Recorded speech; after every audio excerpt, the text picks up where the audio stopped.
respected members and distinguished scientists from ISRO, the Indian Satellite Research Organization, all the budding innovators and startups who have logged on to this call from all over the country, distinguished speakers and fellow panelists who are going to be gracing this occasion today and sharing your valuable insights and views on what is something which is very, very important to our nation, and that is the spurring of innovation and entrepreneurship. I hope every one of you is safe and healthy in these difficult COVID-19 times, and all are also practicing the safeguards that need to be practiced during this pandemic, which have been instituted by your local authorities, by the institution that you're working in, by the government or by the health authorities. It indeed gives me great pleasure. Let me introduce myself first. My name is Ramanan. I'm the Mission Director of Atal Innovation Mission, which is housed at the Niti Aayog. The Niti Aayog, as all of you are aware, is a national institution for transforming India. It is indeed a privilege, and we are extremely proud to be able to partner with ISRO on this particular space trek startup initiative.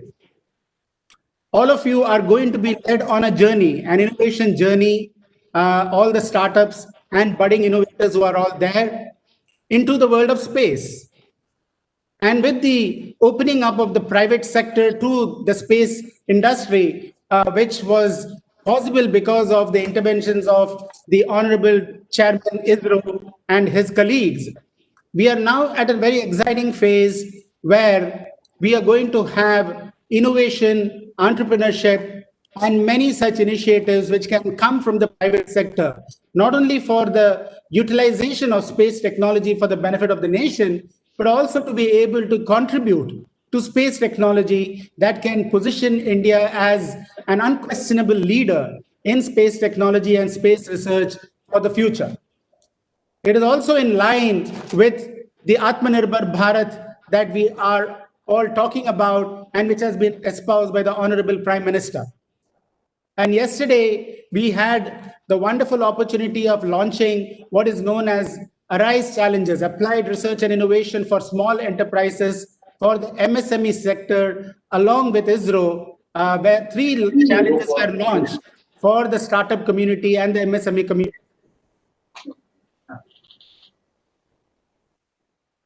Go ahead, sir. Please go ahead, sir.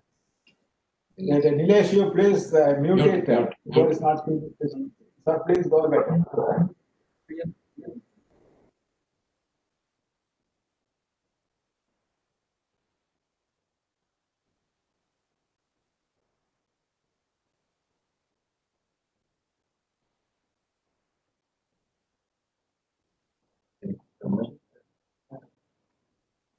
Just call them.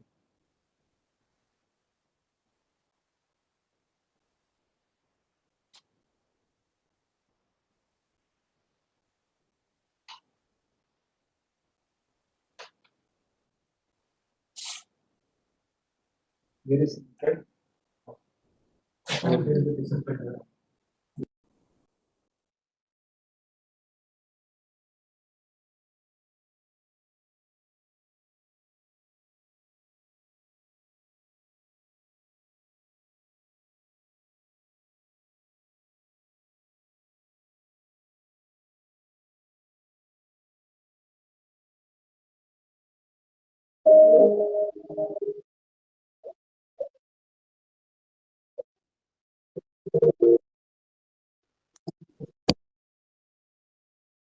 Yeah, sorry for that technical glitch. So, as I said, we have launched 3 challenges yesterday along with ISRO, and we are delighted to do that. But we'll hear more about it later. I would like to kick this event off with a welcome address by Dr. P.V. Venkitakrishnan, Director CBPO ISRO. Dr. Venkitakrishnan has graduated with a master's and a PhD in mechanical engineering from IIT Madras in 1989 and 2006 respectively. He obtained his B.Tech from Cochin University in 1983. He also holds an MBA and postgraduate diploma in production management, to his credit, from Annamalai University. Currently, he is the director of ISRO Propulsion Complex, Mahendragiri. Dr. Venkitakrishnan is also the current national president of the Society of Aerospace Manufacturing Engineers, SAME.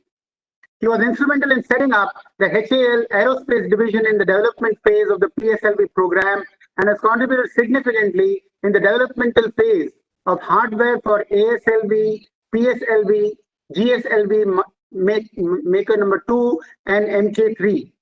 He was also instrumental in initiating the establishment of the Integrated Cryo Engine Manufacturing Facility, ICMF, at HAL Bangalore, and in the introduction of latest technologies and practices. Under his able leadership, the cryogenic engines from GSLV Mk2 and GSLV Mk3 were deployed and realized. He has various affiliations with professional bodies, including the Fellow Institute of Engineers, India, and Fellow of Indian Institute of Metals. We cannot have a better person to start off with the welcome address. I kindly request Mr. Dr. P.P. Venkitakrishnan to give the welcome address. Thank you so much, Ramanan, for that nice interface, and welcome, first of all, and good afternoon to all the participants and the panelists here. First, let me just a few thoughts what has come to my mind during this on this particular occasion. I would just to mention here. It is 6 decades of ISRO right now, as you are aware now, and Atmanirbhar ISRO. You might have seen we have been on this mission for quite a long time. Now Atmanirbhar Bharat has come now, definitely. We have been striving for self-reliance in the field of space rocket systems and satellite systems for quite a long time, all through our journey, since our inception. We have, you might have seen, we had 3 verticals like space transported systems, spacecrafts, and space science and exploratory missions. Now the importance is so much of how much of importance we are giving to startups and our ecosystem space business build up, and all. You must be understanding that we have created a new vertical in ISRO now, capacity building program office, which addresses to all these requirements and needs.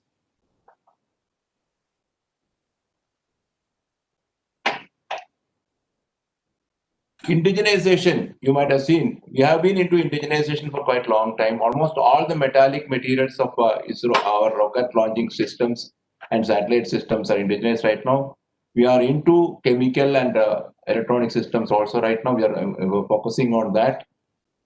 And you might have seen that we have a lot of technology transfers to small scale industries, MSMEs, and buyback policies to see that we are self-reliant in these kind of small fields also. Even a small component which is not coming through, if it is imported, if it is not coming through, you must be understanding that this can put our space program into a grinding halt and jeopardize the entire program. So we need to see that everything is now indigenized now. That is one important thing we are all into. And we have indigenization boards existing in ISRO for all the different disciplines and fields. Apart from that, you are also aware that yesterday we are very clearly told that import substitution. And one thing we are all very clear that import substitution is one primary thing we need to do. But if you want to completely stop the import and go into a kind of self-reliance and Atmanirbhar, then go to the next step of exporting things from India. That's a long way to start actually, because we need to, if you are investing on mainly, if you are investing now at present for the capex and all these things, capital expenditure, you are all aware that the cost of production will be definitely very high for us, much more than the import cost what really we are having. So we need to address all these things. If you really want to promote import substitution, we need to see that certain guidelines are given to us to see that even if it is slightly costlier than import what we are right now, we need to go ahead with the national products and Swadeshi products. So these things we have to be enabled through our legal system and whatever rules and regulations what we are having right now. We need to see that if it is Indian made component, Indian made system, or Indian made chemical, we need to see that even if it's higher cost, because definitely the cost of production, if it comes from somewhere from outside, you must be knowing that it will be marginal costing now. They'll be having that already that return of investment, already they made ROI, they might have got. They might be going into production mode. They might be having an N+1 production right now, marginal costing, and they must be having some kind of a profit margin which they can subsidize and compete with us very dangerously, and we can still kill our import, whatever this one we are having. So these things now we need to address. This is one important thing why I just want to highlight in this meeting, which we need to be addressed at higher ups, even at a higher cost. And apart from that, this particular office after taking over has given me a chance to see that all across the country, the academic institutions and industries, I had an opportunity to visit them and talk to them. And as you are all aware that all the equipments in the labs of all our educational institutions right now are also imported. Even the Mitutoyo or whatever you call, the kind of vernier or screw gauge what we are having is all from Japan. You must be knowing what is the kind of market now we are having in India for these kind of things, even for servicing also. So we need to see that there are opportunities existing in India all through the country, right from top to bottom, and length and breadth of the country and across the country. We need to identify them and see that how best we can capitalize on the marketing of all these things right now. And these equipments, once you are able to indigenize and you start using it, then comes, see, without the kitchen you can't cook. So if you don't have the equipments right now, that to be imported, they will have a hurdle on that. So we need to first address the exact infrastructure what need to be created in India, even the small and big. We need to attack the small first so that we'll get a winning point. Win-win situation first to come first. More winning comes in the beginning will give you the kind of self-confidence. So we need to start with smaller systems and see go for higher systems and all. As a part of this only, you might be knowing that we have taken up a semiconductor lab in Chandigarh. Now we are into electronic components also. There's a national demand creation is required for FDA also to flow. If the components are not having a market in India, I don't think by single window systems and other easing out and other regulations and all, FDA will not come to India. They need to have a good market in India also for marketing. Then only all these startups right now we are talking about, we cannot go through public sector alone now. The old policies are born now. Unless we need to have startups coming up in a big way, creating a demand for these kind of equipments and kind of other infrastructure facilities, which is in India, then FDI can come to India. Slowly, if the FDI is coming to India, we can master the technology of all these production of these equipments also in India itself. And we can create a channel for creating that facilities in India itself. So this is one kind of a thought process which has gone into my mind. So apart from that, we need to see that the kind of technical expertise or studentship what is coming out from all the institutions are huge, large now because creation of IITs in almost all states and NITs. So job opportunities also we need to create. Unless we have startups here which can provide their own colleagues, some 4 or 5 colleagues, a job opportunity here also, this also cannot be addressed. So all put together, startups are a must. And of course, definitely when it comes to space startups are a little more dangerous, bit more, you have to have your litigation. You should have the kind of peer mitigation is a must here, because they kind of success stories are not coming through very fast, may not come through very fast in space startups. So we need to handhold them. So we are creating a channel here, a system here. We will discuss it in detail, and we have taken the Space Federation feedback also. We are discussing with them also. We are discussing with Niti Aayog also. We need to have a system in place here to see that how space startups can be ushered in India, how they can be, what kind of handholding can be done to them. The details of this will be presented by my colleague Sudhir here in the later part of this workshop here. At the outset, let me thank Atal Innovation Mission Director, MD, our Ramanan ji, for starting these initiatives with us and have a fruitful discussion. We are now here in this particular stage of implementation of the entire process. Let me first of all thank and welcome my own boss and our Honorable Chairman ISRO, Dr. K. Sivan, for this particular program of workshop what we are having now, empowering India startups to transform space sector with ISRO and Atal Incubation Mission AIM. Apart from that, we got a lot of speakers here. Vikram Reddy from General GE, and Sanjay Raju, Joint Secretary, Defense Secretary, Department of Space Production, Ministry of Defense. Shri Kunal Kumar, Joint Secretary, Smart Cities, Ministry of Housing and Urban Affairs. Justin Paul from SAP, and Harish Krishnan from Cisco. And we are having a specialist panel here with the venture investor, incubators, and accelerators being addressed by Mukesh Bansal, Rama Iyer, and so of CEO of Nama Accelerator. An overview of startup will be given by my own colleagues here, my colleague here in Sudhir. Apart from that, we have got two eminent speakers, Nilesh Desai and Rajashree Botle from NRC and SACT here. So I welcome all the panelists and speakers here for this particular workshop, as well as all the participants, and around 52, 53 odd space startups have registered. Actually, space startups, I mean space startups. It's a huge number actually for me. 50 plus space startup existing in India registering for its first workshop is a huge encouragement for me and ISRO. I welcome all of them, and numerous students and other community, enthusiastic community who are watching this program all through the world through our links and YouTube, all of them. I wish them all the very best deliberations in this particular meeting, and the outcome will be fruitful, I hope. And I welcome all of you once again, and good afternoon, all of you. Thank you. Thank you. Thank you, Dr. Venkitakrishnan. And I think you set the stage for the rest of the discussion. All the points that you mentioned are very, very pertinent. How are we going to ensure import substitution? How can we export our enhancement through futuristic technology that we can develop? How do we also ensure that the servicing industry meets the challenge? Because that is a very important part. You mentioned about the numerous opportunities that are there in the space sector space for us to be able to address. But you also mentioned that it is important for us to go from small win-win situations to large investments in innovation. You shared about the need for technical expertise to be developed in our universities to be able to meet the space sector challenges which are there today as well as for the future. You did refer to the risk management that is involved and how ISRO, along with partners like Atal Innovation Mission, can help in managing this risk, removing the fear that would be there for many space startups, because we need very, very high quality, reliable innovations that will make an impact and that will not, stimulate in the startups a fear that this is not something that they should be venturing into.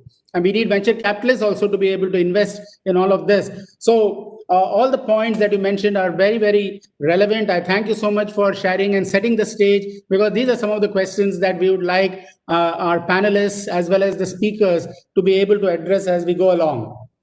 And now I am having the pleasure and the privilege to request Dr. Sivan, who of course needs no introduction, but it is my obligation to share a little bit about how he has spurred India into an advanced position, an enviable position, I would say, in space satellite research through his initiatives and the initiatives of his fellow colleagues.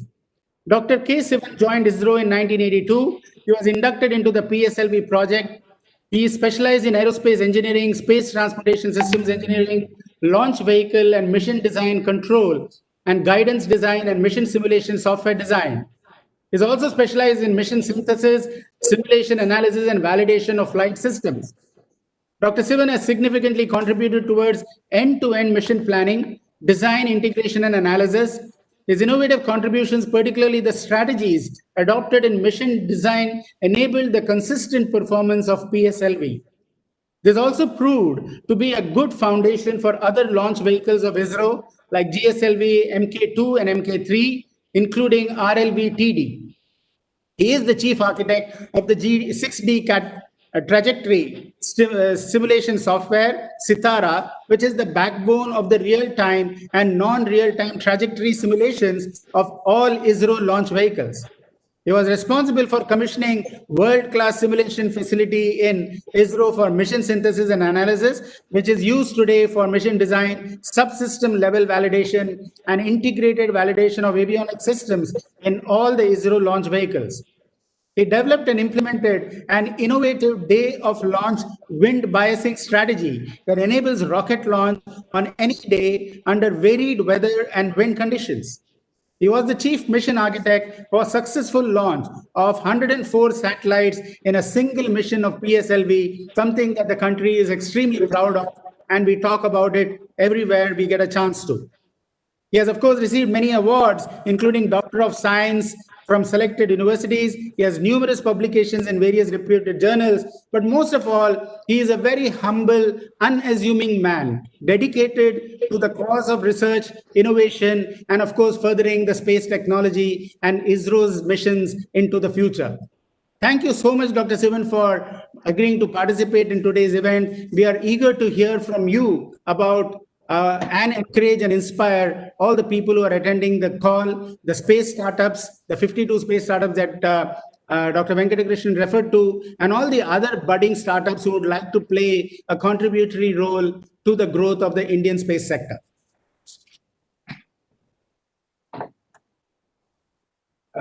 Thank you, sir. My dear Shri Ramanan ji, Mission Director, Atal Innovation Mission. Shri Sanjay Jaju, Joint Secretary, Department of Defense Production. Shri Kunal Kumar, Joint Secretary, Ministry of Housing and Urban Affairs. Shri Mukesh Kansal, Shri Ramaya, and Miss Sawat Kenfish. My friends from industry, MSMEs, and most importantly, the startups, colleagues from ISRO, and all others participating in the webinar. A very good afternoon to you all. And let me welcome you all once again for this exciting world. I'm extremely glad that this one-day workshop is being jointly organized by ISRO and Atal Innovation Mission, which is a flagship initiative of DPIO. Yesterday, Atal Innovation Mission launched Atmanirbhar Bharat Anik Arise program, where ISRO is also collaborating in promoting innovation and research in startups and MSMEs. And ISRO has identified 3 specific areas in propulsion, geospatial information, as well as space robotics, wherein ISRO will provide all possible institutional support to startups and MSMEs in developing these technologies. Atal Innovation Mission will be funding 2 winning proposals through grant in aid, and ISRO will be the first buyer of the developed product. Till recently, all space activities within the country were carried out only by ISRO. We all know that global space economy is on a growth trajectory, and our domestic requirements are also growing manifold. Once we are implementing the Digital India program, our requirement for space-based application is going to explode. A few weeks back, the government of India took a prudent decision to unlock the space sector by allowing private sector to take up the space activities.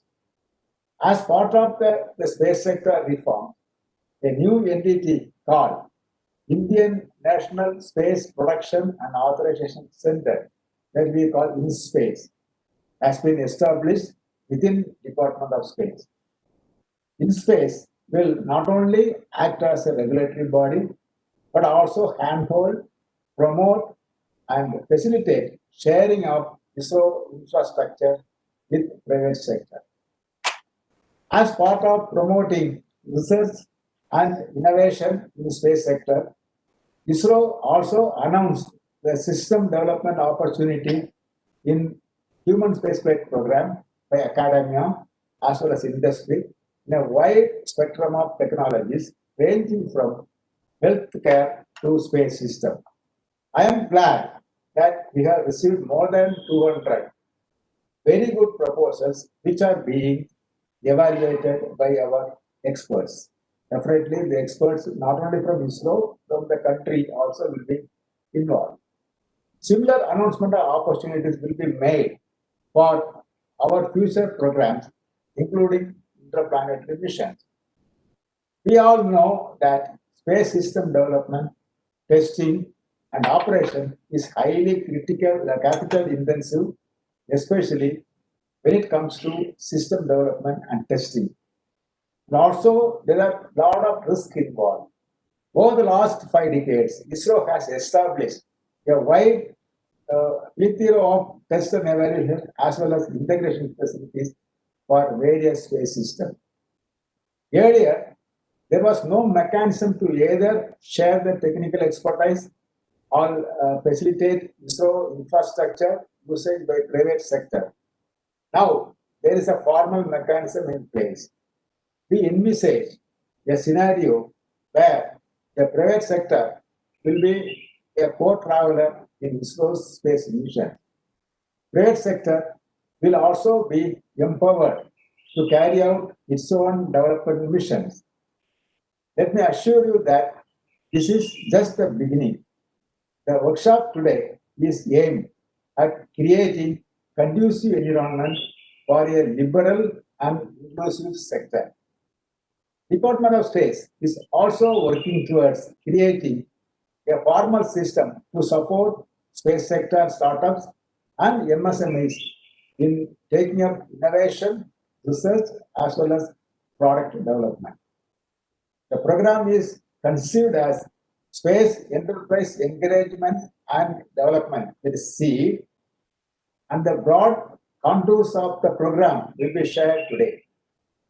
SEED is envisaged as a competitive early stage encouragement program to innovative small business concerns or startups interested in developing products and services in focus areas of interest to ISRO. DOS will combine a list of potential products and services in the space science, technology, and application for development by industry. Department of Space will also offer in-house developed space technology for development of as spin-offs to industry. All of this shall will be share the opportunities for startups and MSMEs. A mechanism for technical mentorship from Department of Space has also been initiated. ISRO has established incubation centers at NIT, Agartala, Trichy, and Jalandhar, and a few more are in the pipeline. ISRO has also established research academia centers and space technology cells at different IITs and universities across the country. This will help as knowledge centers for space activities. The interested youth can make use of these centers for space technology research and development. I definitely am sure that today's workshop will be fruitful in achieving its objective in seeding a thriving space ecosystem in the country. I ask all of you to come forward and work us in creating a vibrant, dynamic space sector for the India's 21st century. Thank you, Jai Hind. Thank you so much, Dr. Sivan, for those not only encouraging but very inspiring words and throwing so much light on the various initiatives that ISRO is taking in order to support the startup ecosystem. And as you rightly said towards the end, how do we ensure that we can create a thriving, vibrant, dynamic, and an expansive space ecosystem so that budding innovators, startups, and entrepreneurs can find their place in being able to contribute not only to the leveraging of space technology, but to the growth of space technology. You also talked about the various formal mechanisms that you are putting in place in order to allow integration of innovations into ISRO's facilities, a formal mechanism for being able to share the very advanced infrastructure that you have put in place over the years with the private sector. The SEED program, which is going to be tremendous encouragement to early stage innovations, both from the startup sector and the MSME sector. You shared about technical membership with the Department of Space and the incubation centers that you're going to expand on, which you already have in place and which you would like to scale up. Your words bring tremendous cheer and encouragement to all the people who have logged on to the call. I'm sure this will also have huge impact in terms of spurring startup community beyond the 52 startups. In fact, I know that there are all the Atal incubator startups have all logged on to this call to be able to see, and we have more than 1,500 startups right now in the Atal Innovation Mission ecosystem. They have logged on to this call to be able to see what part they can play in the evolution and the growth, further growth of the space sector. Once again, I want to thank you so much for your speech, as well as for your inspiration and for setting the stage further. I'd like to now share a little bit about Atal Innovation Mission itself to all the people who are new to the Atal Innovation Mission, and how we are partnering with ISRO and several other ministries to be able to promote and create a very dynamic environment of innovation and entrepreneurship. As all of you are aware, the Atal Innovation Mission was set up about 3.5 years ago under the auspices of the Niti Aayog, the National Institution for Transforming India. It was conceived by the Honorable Prime Minister, and the idea was, how do you create and promote an ecosystem of innovation and entrepreneurship across the length and breadth of our country? Our Atal Innovation Mission took a very holistic approach in being able to do that. It realized that not only should you create a culture of innovation and problem solving in our country, but you also should create that ecosystem where thousands of innovators are able to realize their aspirations and their dreams of becoming an entrepreneur. And we should become a nation of job creators, not just job seekers. After all, we are a country of 1 billion people, and we have more than 150 million young students who are entering into the workplace through our universities, schools, colleges, and so on. How do we leverage the demographic dividend that we enjoy, and which is the envy of many a country, for the purposes of driving innovation, entrepreneurship, new job creation in the country? So with that, the Atal Innovation Mission launched several initiatives. I'll mention a few here. At the school level, we have launched thousands of what are known as Atal Tinkering Labs. And these tinkering labs are dedicated innovation workspaces in schools, where young children from grade 6 to grade 12 are able to dabble and tinker with the latest of technologies, 3D printers, robotics, IoT devices, miniaturized electronics, augmented virtual reality, with do-it-yourself kits. These kits are become affordable, advanced, and available so that they can be implemented in these schools, and young children get a chance to start solving problems in and around the communities that they are living in. It creates a problem-solving, innovative mindset, which is away from the rote learning mindset that we all have been used to and with which most of us have grown. So this has now enabled more than 2.5 million students today, with more than 10,000 Atal Tinkering Labs being established and 5,000 of them being operational across the country, to be exposed to innovation and problem solving. Now, when these students go into the universities, we are setting up world-class incubators so that these incubators can foster world-class startups. India has today almost 500 incubators in our country, and it is amazing how the startup nature in the country and the startup evolution has happened so speedily over the last few years.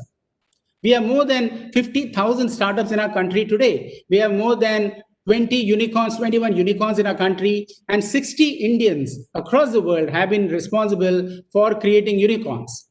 Now, that is an enormous power, intellectual horsepower that we have in our country, and we need to be able to boost and support this, the startups across the country. And that is why these incubators are so important, because they help many startups overcome the valleys of death, as they call. Valleys of death because you don't have the right support of mentoring or venture capital, or access to a technology lab, or access to a research lab, or access to testing infrastructure, or access to mentoring, or access to business planning and strategies. So these incubators facilitate that. And as you just now heard, ISRO has also set up world-class incubators, and they would be opening up their test labs and their infrastructure for the startups to be able to test out their products, because it is not possible for the startups to be able to afford to create that environment. Now, We have today 1,500 startups through the Atal Innovation Mission ecosystem. We have selected 100 incubators for implementation, but 70 of them are operational. And we have more than 500 women-led startups in India. And I want to encourage all the women-led startups and women-led entrepreneurs. After all, many women have accomplished themselves in the entrepreneurial field and in the startup field. And I do hope that the space technology and space startups attract a lot of women entrepreneurs, because many of them are highly qualified. And of course, you all know about Kalpana Chawla, you know about Tessie Thomas. They are all names and icons which all the women entrepreneurs can identify themselves with and which can help them to grow. The third thing that we do is we launch what are known as community innovation centers, Atal community innovation centers. And these are in order to be able to service rural India, tier 2, tier 3 cities, so that innovations that come out from all the other parts of the country get implemented in these community innovation centers. We also need to be able to foster local community innovation based upon where the community is located. For example, if you are we are a country with 600,000 villages, 715 districts. We have 115 of them as aspirational districts. Now, these districts, every one of them have their unique needs. And in order to be able to provide equal opportunity to education, healthcare, clean drinking water and sanitation, affordable housing, electricity for all, water management, you need to be able to create innovations and spur entrepreneurship in every part of our country. And therefore, these Atal community innovation centers are being set up.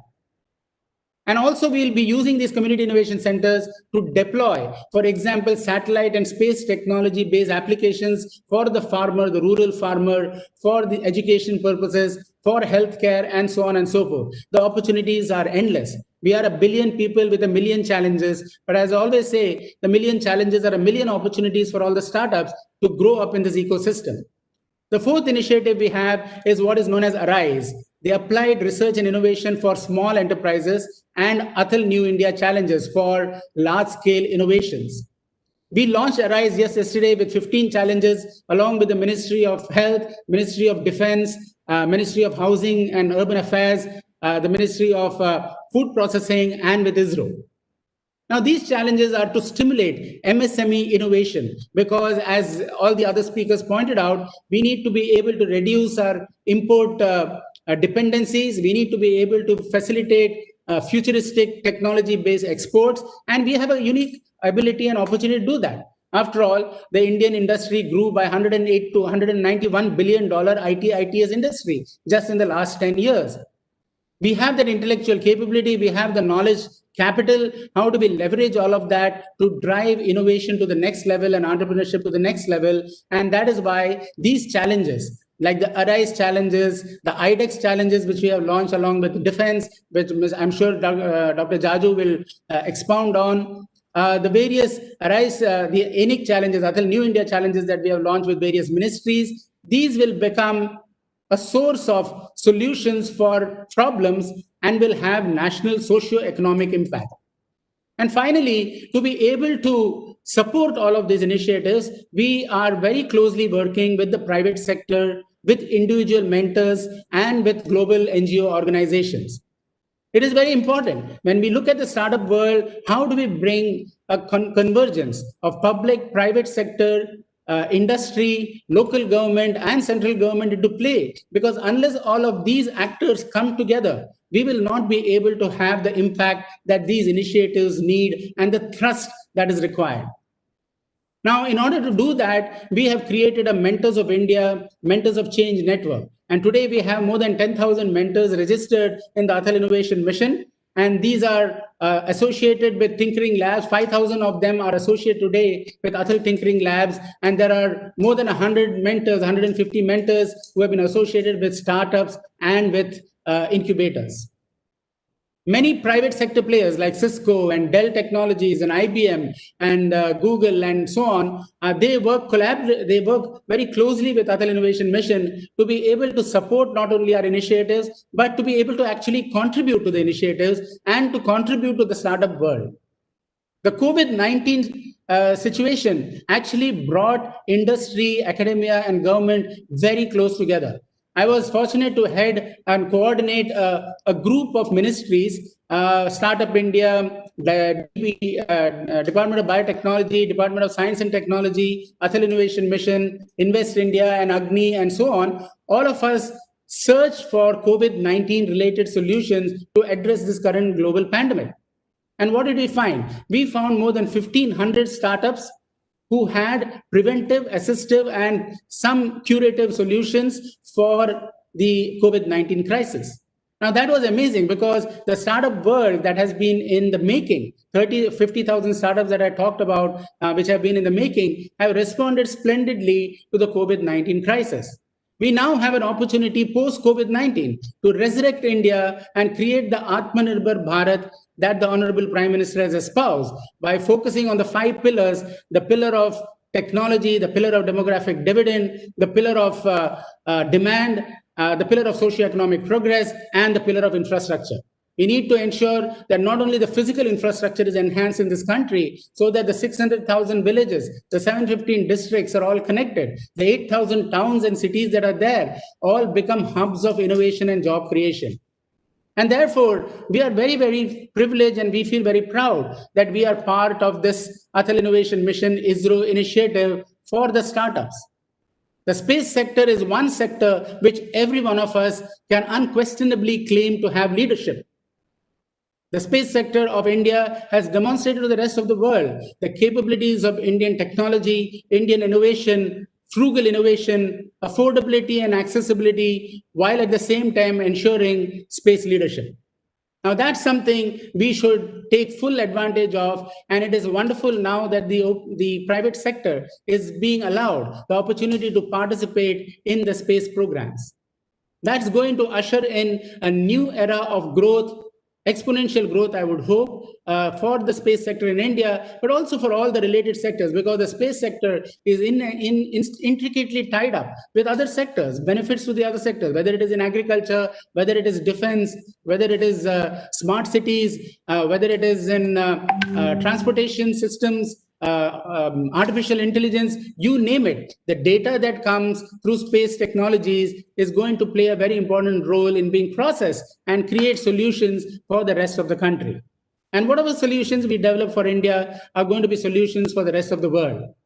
So I want to thank everyone who has logged on to this call. I don't want to share more about Atal Innovation Mission and its initiatives. We want to hear more about the startup world of many other ministries that every other ministry has been advancing. We are going to have a panel discussion shortly to begin with.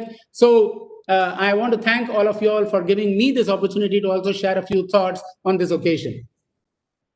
So with that, we go on to the next segment of our workshop. The next segment is a panel discussion with very, very illustrious people from the industry as well as from the government. The topic is building an Atmanirbhar Bharat by forging partnerships, global tech giants, and with startups. And I did refer earlier when we talked about Atal Innovation Mission initiatives, how important collaboration is in building the Atmanirbhar Bharat of our dreams.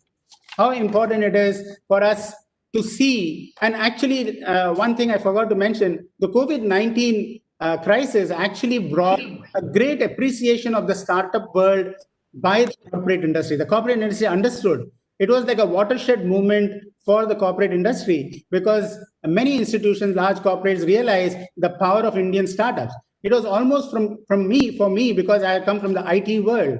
The Y2K movement was an eye-opener for the rest of the world about Indian IT capabilities. People flocked to, once they started seeing that India can solve their Y2K problems, they came in, they saw, and the Indian IT giants conquered. They realized that they can do much more with Indian IT than just solve the Y2K problem. And that opened up a $191 billion industry. In a similar manner, the COVID-19 crisis has opened up the eyes of our industry, corporate industry, as well as institutions, to the startup community and the startup world. So we have now a great opportunity to synergize and use that eye-opener for launching a hugely successful drive in innovation and in the startup world. So I'm delighted to welcome the following people who are going to be part of this panel discussion. Let me share a little bit about their profile. Shri Sanjay Jaju, the Joint Secretary, Defense Industry Production, MOD. Sanjay Jaju, who is a very good friend, first of all, a friend of mine, but more importantly, he is today, and he's an IAS from the 1992 batch and currently leading innovations for defense excellence through an initiative called IDEX. This is a unique initiative by the Ministry of Defense to promote indigenization of defense equipment, machineries, and software through co-development of startups. The next speaker, the next fellow panelist is Shri Kunal Kumar, who is the Joint Secretary of Smart Cities Mission in the Ministry of Housing and Urban Affairs. Also a very close friend and an associate in the government. Mr. Kunal Kumar is an IAS from the 1999 batch. He graduated from IIT Roorkee in electrical machine and design, is currently leading a very, very important initiative, the Smart Cities Mission, as the mission director. My interaction with Kunal Kumar has often revealed his incisive intellect in being able to pierce through the problems that smart cities have and how we can play a role, how startups and MSME industry can play a role in solving those problems. We have Vikram Reddy, who leads engineering at GE Aviation. GE, as all of you know, is one of the leaders in engineering technology. They also were to set up the first Jack Welch R&D center. I had the good fortune of opening up that center when I was in Bangalore. The first joint innovation between TCS and GE was called the GEAE, GEIS, and that resulted ultimately in the Jack Welch Center being opened up. Fantastic center where a number of Indians are doing leading research in all those areas. Vikram holds an MS in machine design from IIT Madras. He has been associated with GE for around 17 years. He has been working in GE Aviation for more than 7 years. He is currently the site leader of 700 plus strong team working on current fleet, future products, and technologies. We also have the pleasure of welcoming Justin Paul, who is the lead in SAP Startup Studio and Industry Initiatives. Justin leads SAP Startup Studio, the open innovation program at SAP Labs India, aimed at nurturing a vibrant enterprise tech startup ecosystem for SAP in India. He's been part of this initiative since its inception and has enabled to scale it to become the preferred partner for open innovation within SAP's customer ecosystem in that region. As part of the Managing Director's Office at SAP Labs India, which is the R&D arm for SAP SE, he is also responsible for driving various strategic initiatives that involve interfacing with the industry and other innovation and impact-driven initiatives. And we also have Harish Krishnan, again a close friend, working very closely with Atal Innovation Mission and the Niti Aayog, who is the Managing Director at Cisco Systems India. He leads Cisco's strategic engagement with national and state governments of India on a wide range of public policy issues that concern Cisco in India. As an investor, globalization hub, business unit, and as a corporate citizen, he manages the operations of Cisco India's external advisory board, which advises on transformational projects and strategic issues on a 3 to 5 year horizon. Cisco works closely with industry associations, and currently he co-chairs Digital Economy Committee, US-India Business Council. He is the chair for the Confederation of Indian Industry Group on Broadband, chairman Manufacturing Committee, MADE, chair Corporate Social Responsibility Committee, AmCham, vice president and co-founder Public Affairs Forum of India. There are very few things that he's not involved in, Harish, and I want to thank you all of you gentlemen who are, I know, very busy otherwise to participate in this panel discussion. So let me open it up with a question to the government officials who are present today. And that is, can you throw some light, starting with you, Mr. Jaju, and then Mr. Kunal, could you throw some light on inter-ministry mechanisms to promote or encourage co-development of products that could benefit both the ministries with which you are associated involved, and how are you roping in private sector and startups and stimulating innovations to be able to be procured by the government? It would be great if you can start off, Mr. Jaju, followed by Mr. Kunal.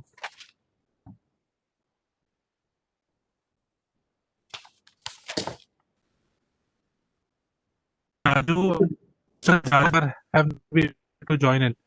We're trying to fix their lines. They're checking with us. All right. All right. Okay. Then let me move on to Harish.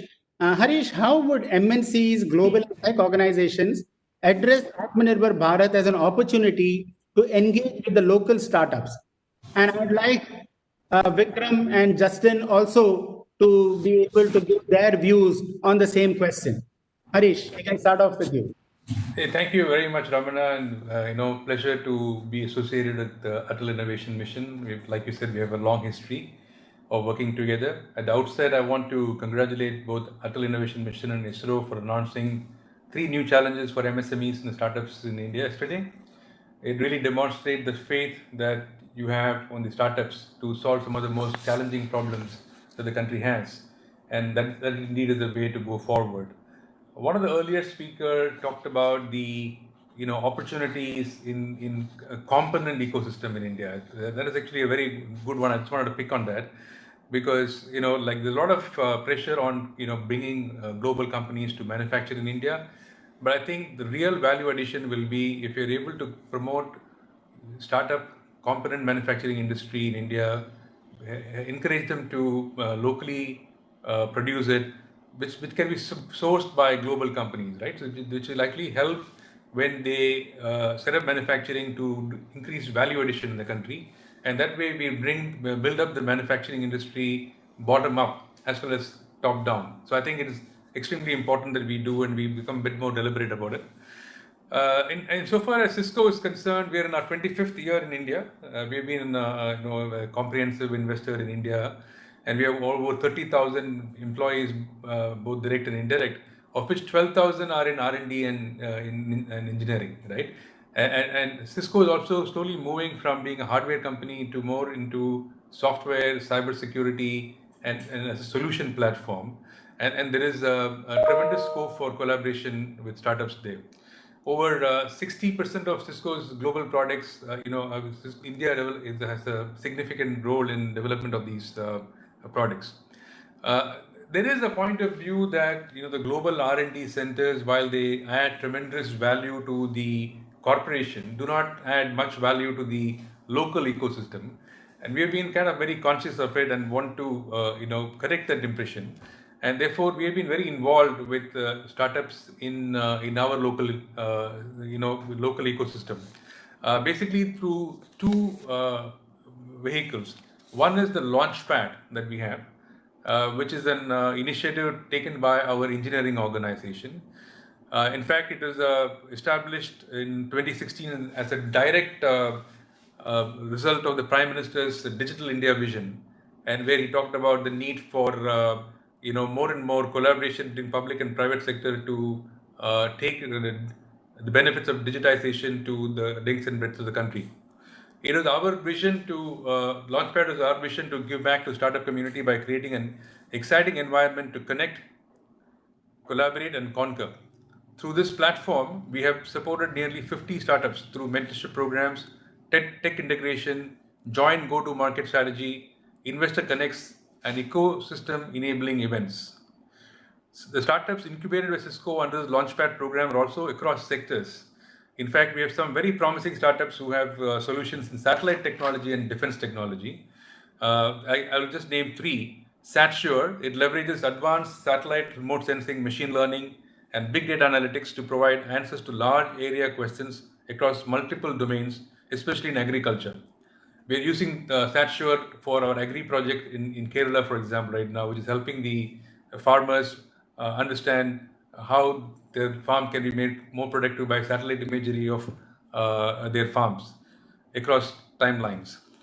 Astrom is another startup developed and patented a core multi-beam phased array technology operating in the millimeter wave frequencies. They have collaborated with Navy and Airbus. And finally, Whale Mini and QNU Labs address defense use cases, including providing quantum safe security. Like I said, we see Cisco as a kind of platform, and the startups have a great ability to layer on top of the platform and come up with good solutions. Like you said, Ramana, COVID has actually accelerated a lot of things that would have happened over time. Like for example, education, remote education, healthcare, etc. And we see WebEx as a kind of platform on which startups can innovate and come up with good solutions in healthcare, in education. For example, one of the startups that we promoted, the Cloud Physician, is already doing a phenomenal role during the COVID times. And so to another startup called Care Nation, which is also into this remote ICU business on a WebEx platform. The second vehicle that we have to interact with startups is through our CSR program. And you are very well aware of the Cisco Incubators that we have set up in 6 different universities, which is like actually inspired by Atal Incubation Labs itself. It's a maker space, and the way the students not only get good equipments to work on, but also the consumables that Cisco provides. We also provide our mentors from across the world. It is just not from India, across the world, who talk to the students, and we've been tremendously encouraged by the results, success of that. Similarly, we also participate in promoting social enterprise incubators, again in partnership with Atal Innovation Mission. We recently participated in the graduation of the 4th cohort of the social enterprise initiative that we did. Again, a lot of promising micro entrepreneurs come out of that particular process. Finally, with Atal Incubators itself, we have, like we're doing this on WebEx, and we've connected all the 100 incubators through WebEx. And we believe in Cisco, when you connect the unconnected, magic happens, and we will play our role in connecting the unconnected. Thanks, Ramana, for the opportunity. Excellent. Thanks, Harish, for sharing all those various initiatives of Cisco and how you are supporting startups, how you are encouraging them, how you're mentoring them, and how also you are involved in the Incubator world of stimulating ideas and new innovations, and working closely with not only the startup community, but also the technology communities and the investment communities. Justin, can you tell me a little bit about how your organization works with startups? And when we look at this space tech, I mean, we are talking about space startups and space tech. What are the areas in which you feel you can bring value to the initiatives that startups have, in whatever way would be most meaningful to them and as well as to you? Sure. Thank you, Mr. Ramanan, for the invite, and this is a great opportunity to be here. And looking forward to this great initiative. So from an SAP standpoint, primarily the engagement in India especially is something that I drive. Is called SAP Startup Studio. This is essentially our open innovation program. What we essentially do here is we identify enterprise grade solutions, essentially B2B solutions, which complement to SAP's technology stack, and then kind of enable these startups to co-innovate with SAP. So which means we kind of provide them the technology guidance, the technology readiness, and also then eventually take them to our customer ecosystem. So it's a complete journey. It's just not about co-innovating, but ensuring that they are able to generate revenue through this engagement. And this is a model that we started experimenting in 2018, and so far we've had an impact of close to 1 million euros worth influence revenue generated for SAP, and close to 18 of the startups working extensively with our customer ecosystem in India. So this for us is a very big takeaway for the larger ecosystem, because we are just not here to just build solutions on top of our stack. Rather, we are looking at how can we monetize what the innovations that these solutions or these startups are trying to bring onto SAP's table. So that's one aspect. So that's something that we've been very successful in piloting it here. And right now, India is essentially becoming the role model for the rest of APJ and the larger SAP's startup ecosystem, and we're kind of leading that discussion forward.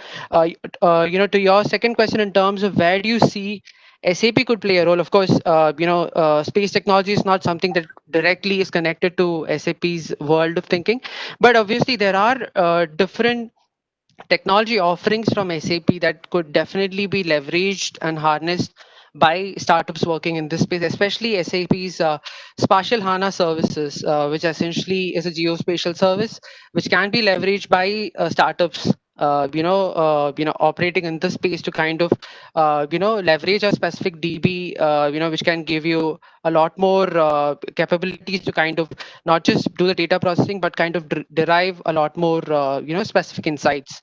And we have seen some specific engagements on that front, especially with our global partnership with ESRI and a whole lot of startups across the globe adopting, this joint platform.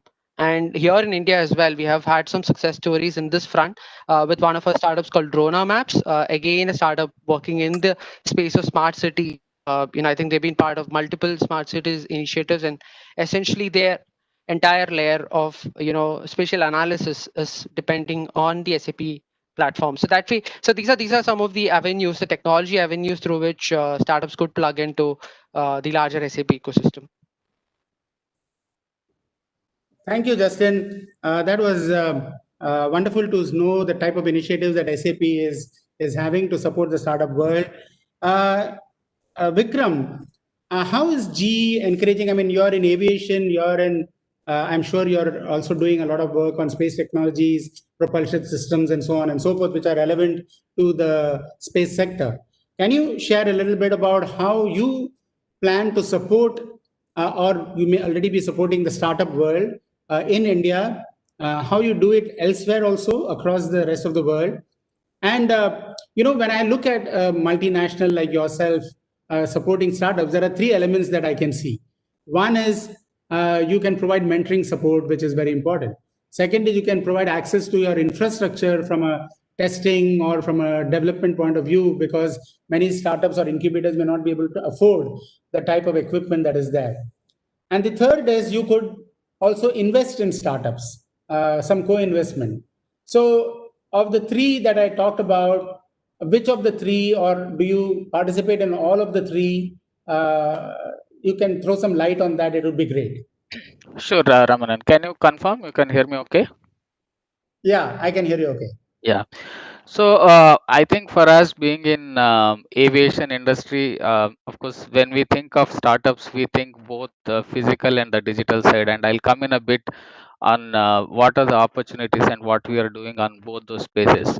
First, to start with, to the point Harish was making on component design ecosystem, it's a very big area for us to develop.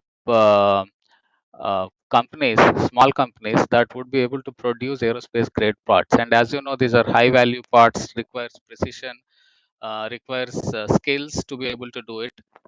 So one part of our work in India has been to develop this ecosystem to be able to manufacture parts both for commercial and eventually getting into the military applications as well that are used by Indian defense agencies.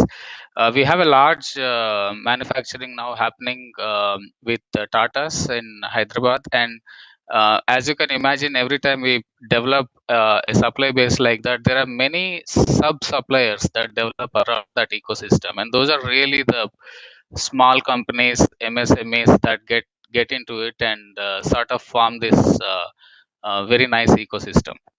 Another example I could give is the MRO space. So Air India building an MRO in Nagpur, and we've been very closely connected with that team and helping them develop it to be able to do the maintenance and overhaul of the engines. And it's a very niche space. Not many around the world have that capability, and we are helping that ecosystem to come up. And those would be some things that I would say on the physical side. And the I will round it up by saying it's not just these companies. We're working with universities, right? And they have a lot of this startup ecosystems within the universities nowadays. You know, they have this incubation centers.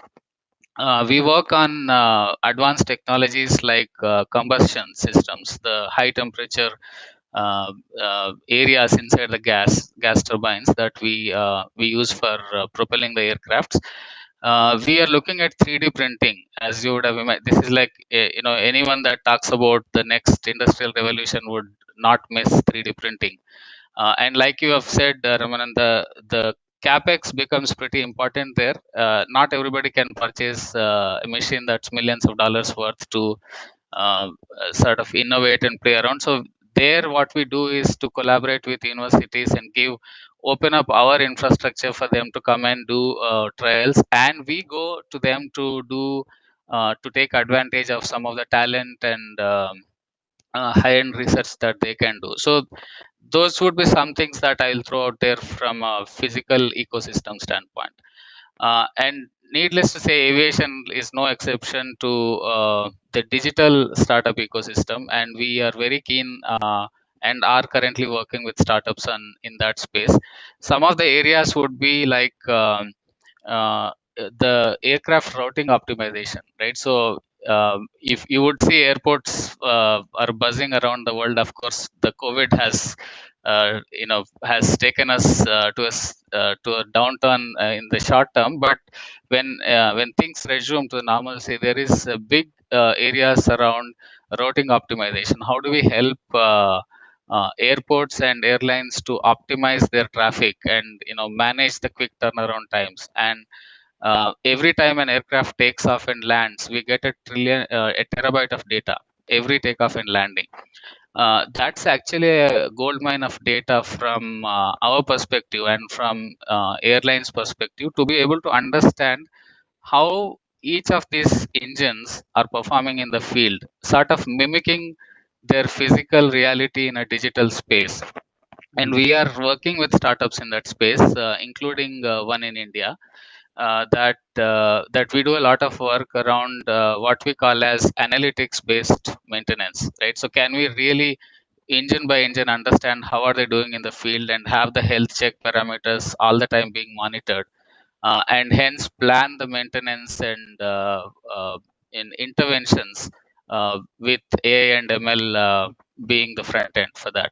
So those will be some things that I will close with for this part, and I'm sure we'll talk a little more. Thank you so much, Vikram, for sharing your initiatives as well as ideas on how some of the very complex areas can be facilitated through component design initiatives and innovations and so on. Many of the people who are logged onto this call, some are already startups, but the others are thinking of whether to get into the startup world or not. So that's always a big challenge for a university student who is coming out from the university. Should I go for a job? I have Cisco waiting for me to hire me. Should I take that job, or should I become a startup? And hopefully Cisco will encourage my startup initiative, right? So that's the sort of questions which are there in the minds of young researchers who are out there. My question to you is, how are you collaborating to promote research and development in universities so that students who get engaged in that also then subsequently get a chance to apply them for innovations and startup world?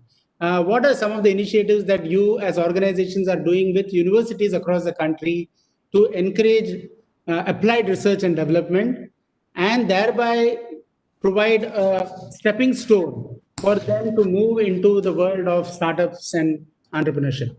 So we can start off with you, Harish, and then go on to the remaining people on the call. It's an interesting question that you asked, because there is actually one very senior government officer who told me that his son actually got an offer letter from Cisco, but declined and then started his own company, right? And so I think the youngsters today are so much more enterprising than from our generation, and clearly people are clearly trying to become job creators and job seekers. Insofar as the way we encourage student community is, one is like, we have a very robust university relations program where we actually have those conversations with the students, which is for in terms of recruitment as well as in terms of talking about entrepreneurship. But specifically with the Indian Institute of Science, we have actually, again through our CSR initiative, set up a Cisco Center of Excellence for Network Excellence, where basically we have funded some chairs for different research, for some basics, fundamental research. We're also encouraging students to work on real-time problems and come up with solutions. Incubator is another example of us trying to create a sense of entrepreneurship with young people. Like I said before, what we do in these incubators is to provide a maker space, provide them the equipment and the mentors, and have a very robust conversation with the students and talk to them about the opportunities that are there. I think even in the other initiative that we have on social entrepreneurship, again, our target audience is clearly young students or young college graduates who actually want to contribute to the development of the country. In fact, the kind of people who apply for our CSR grants are so inspirational, and Cisco constantly encourages them to go down that path and achieve their ambitions.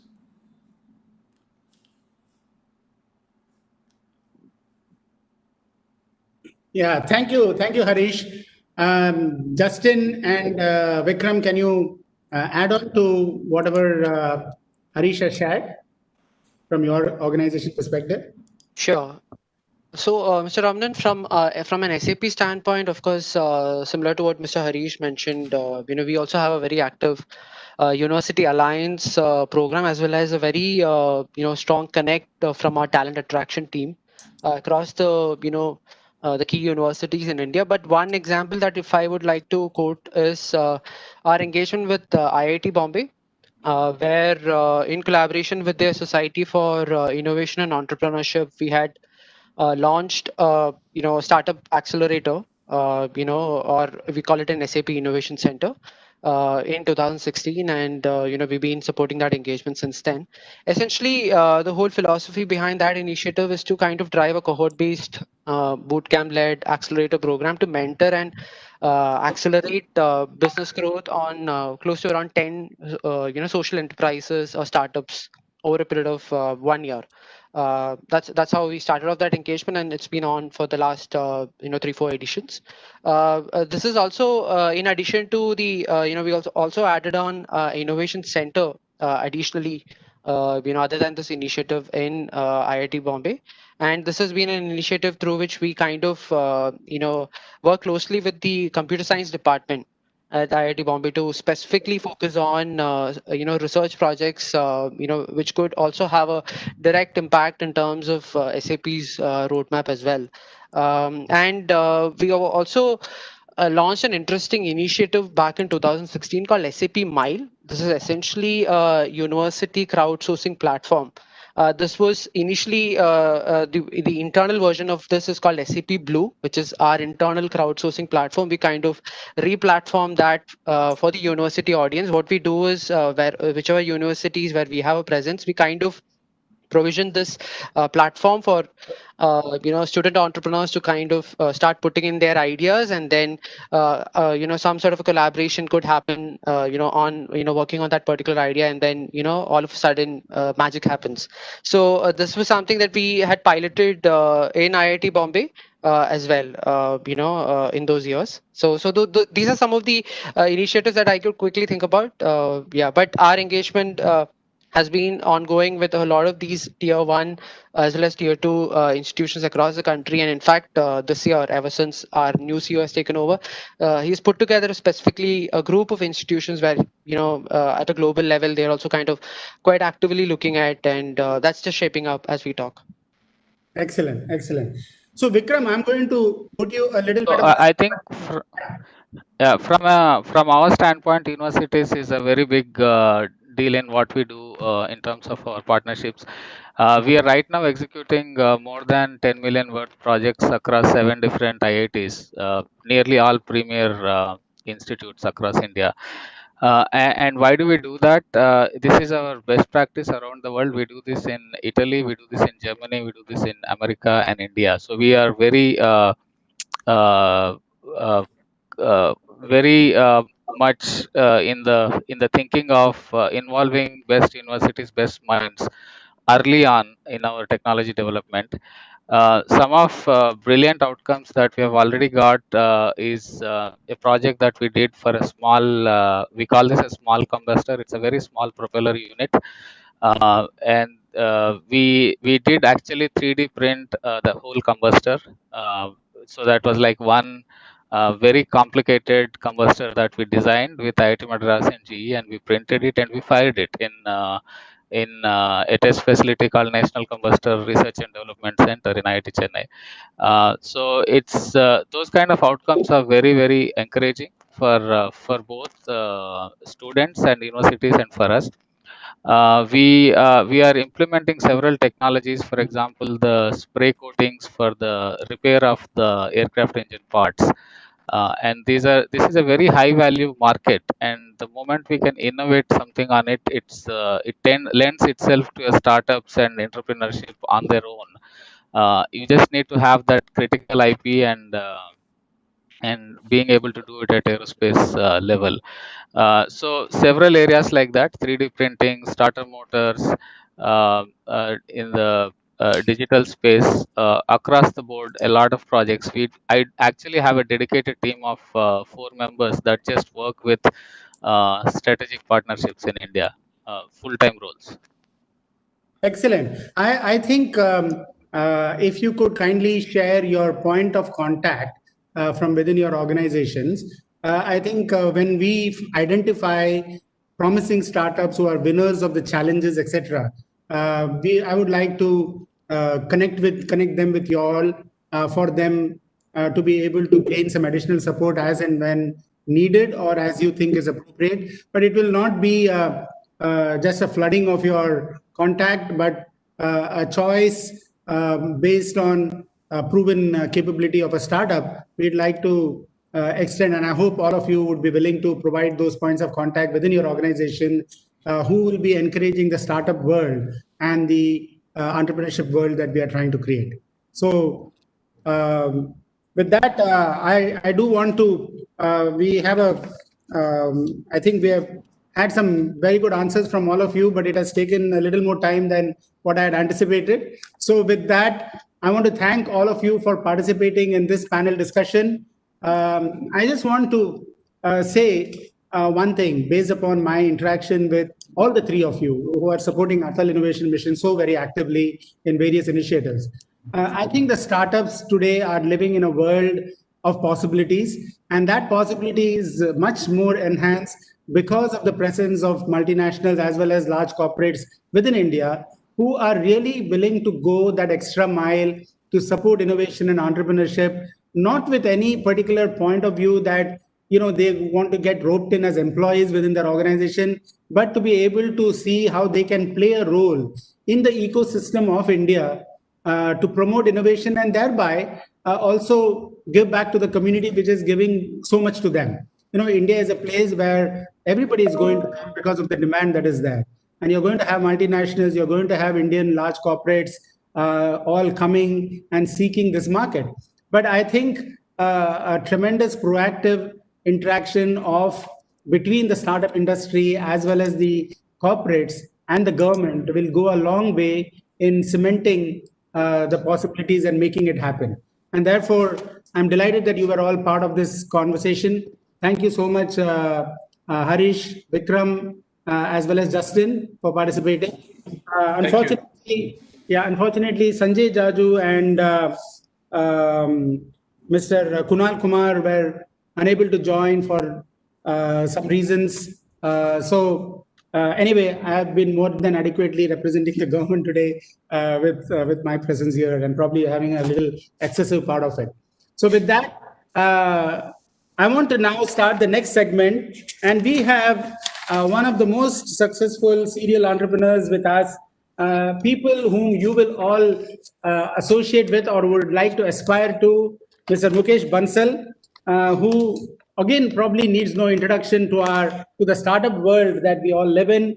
But just to do justice to whatever he has done earlier, Mr. Mukesh Bansal is a serial entrepreneur who co-founded Myntra, an Indian fashion e-commerce company in 2007. In 2014, Mahindra was acquired by Flipkart for $330 million, which was the largest e-commerce related acquisition in India. I hope the numbers are right. He served as the head of commerce and advertising business at Flipkart till 2016, which you know is one of the most valuable companies, startup companies from India and in the world. The same year, he co-founded CureFit, a fitness and well-being startup offering digital and offline experiences in fitness, nutrition, and mental well-being. Mukesh is also an early-stage investor in Skyroot Aerospace. We are tremendously delighted and we feel privileged, Mukesh, that you are here today to present your perspectives to the startup. And I would say both from the point of view of you have been a serial entrepreneur, what is that journey like? And people dream about having successful startups, but you have actually been able to realize a dream. So your sharing of experience would be tremendously useful. And also, can you give a perspective of investing in the space sector? Because there are many VCs and investors who are out there, or potential investors are out there. What you see as the opportunities that can be grabbed by them or should be made, availed of. So with that, over to you, Mukesh. Thank you, Mr. Ramanan. Thanks for the very kind introduction. Good afternoon, everyone. It's a privilege to be on this forum. I am certainly no expert in the space sector, but definitely an enthusiastic participant through my involvement with Skyroot, as Mr. Ramanan mentioned. This space has been an area that I am personally been quite fascinated with. Keep tracking all the developments and progress that's happening in this sector, and I have to say last few years have been quite exciting, and looks like the ecosystem is starting to come together, which can bode really well for driving innovation in this industry over next decade. But let me just step back and go back to the entrepreneurial journey, because that's where most of my experience is. So, I've been actually involved in the entrepreneurial ecosystem for now at least almost 22 years. My entrepreneurial journey started in Silicon Valley in 99 when I was a young engineer, and enamored by all the dot-com boom that's happening at the time. I ended up going to Silicon Valley and tried to start a company. Wasn't very successful, so I ended up working with quite a few early stage companies in Silicon Valley. And that's where most of what I know about entrepreneurship is what I learned. I moved back to India in 2007 and been involved with, for nearly 10 years with Myntra and Flipkart in the e-commerce sector, and then last 4 years in the health sector. I think few things that come to mind from my entrepreneurial journey is, first is any entrepreneur journey requires a thriving ecosystem around you. If I compare my time in Silicon Valley, even though I did not start a company there, as part of many early stage companies, and there was a very robust, vibrant entrepreneurial ecosystem in the Silicon Valley, which has been in the development since 80s. So it was already matured by 3 decades, and you could see in terms of just the entire support system that is available from legal, finance, accounting, venture ecosystem, various stages of venture investment, from angel investors to early stage investors to mature private equity investors, whole guidance around how do you go public, to M&A situation, overall very high tolerance rate for failure, all kind of exit options available. Right. So that, and when I moved back to India in 2007, that ecosystem did not exist in India. It was, entrepreneurship still was very early. So if I look back to my first few years at Myntra, things were quite challenging. It was very difficult to hire people.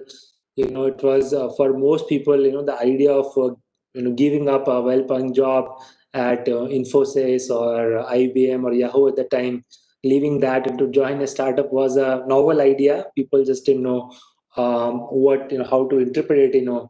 Versus you fast forward to now, it's almost become cool to work for startup. If given a choice. There was very few VC who were active in that time.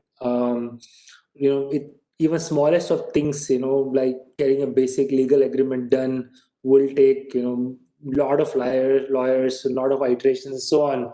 And last, 12, 13 years, we have seen that ecosystem mature significantly. Now, we have a lot of venture firms.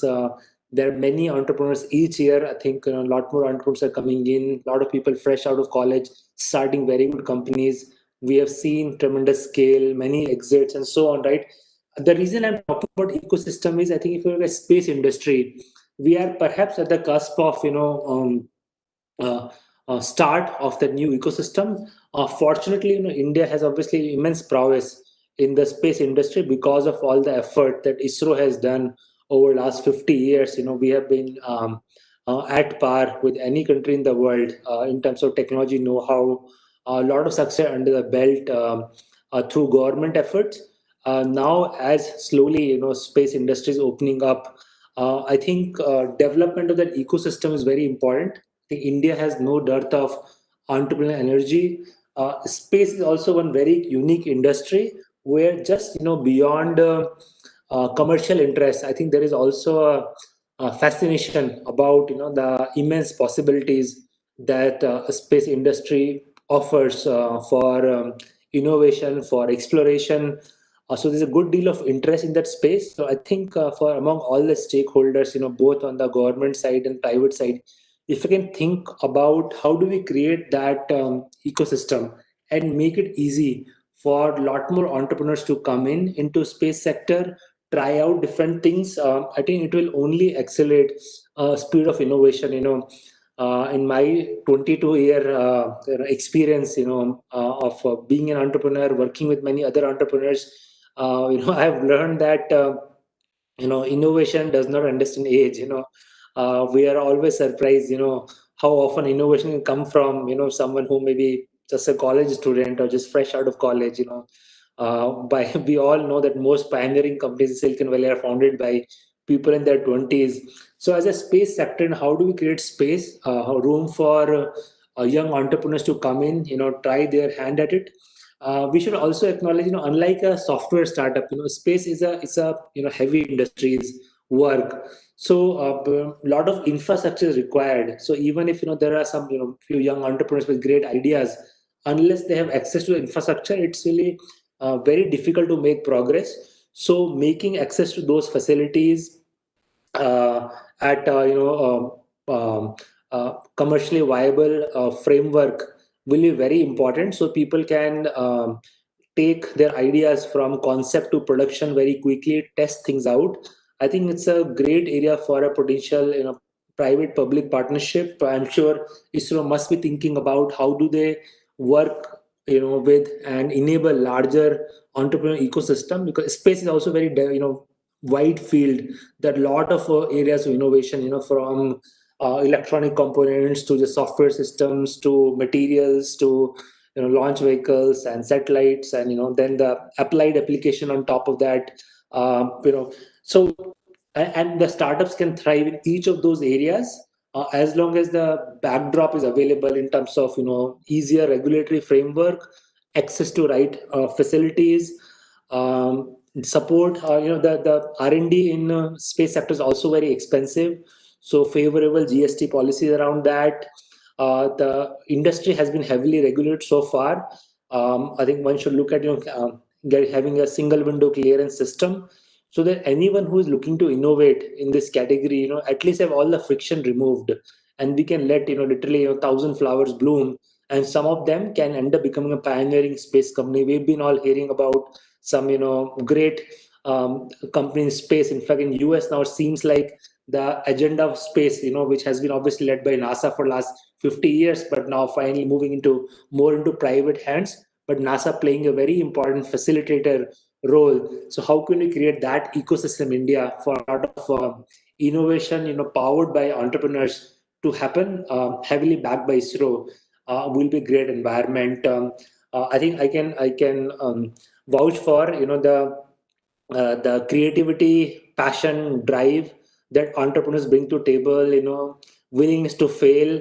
And India, because we have no dearth of both engineering talent and entrepreneurial talent, if we can tap into that, for space industry, we can build upon all the success and knowledge of ISRO, and next 10 to 15 years create some really pioneering companies out of India. So that will be my wish and aspiration as a entrepreneur and angel investor, and hope to see a lot of progress and inclusiveness in this industry in the coming years.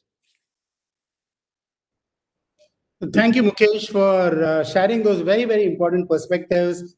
And I think all the startups here would be tremendously encouraged by the points that you made, the environment in which we live in today as compared to several years ago, and also the great opportunities that are there in investment. I mean, the fact that you are seeing an opportunity is very different from CureFit and Myntra into space. And since you're seeing that, that is a very encouraging factor for all the startups here who are logged on, because that is indeed, and one of the things that I feel particularly is, I mean, look at some of the companies which are out there in the international market, Space 2020 and Space Tech and all of that, and they're all focusing because like defense, space technology investment can give side effects of innovations for many other areas. The side effect of innovations that one does for space is tremendous. And I know of some beautiful examples which were given by ISRO themselves. Some of the, when they are going to make the most affordable, the least costlier satellites, every element of physical material or technology which goes into the making of a space shuttle, or making of a satellite, that results in tremendous amount of research and new development which can be applied in many other areas. And I think that is what it's all about.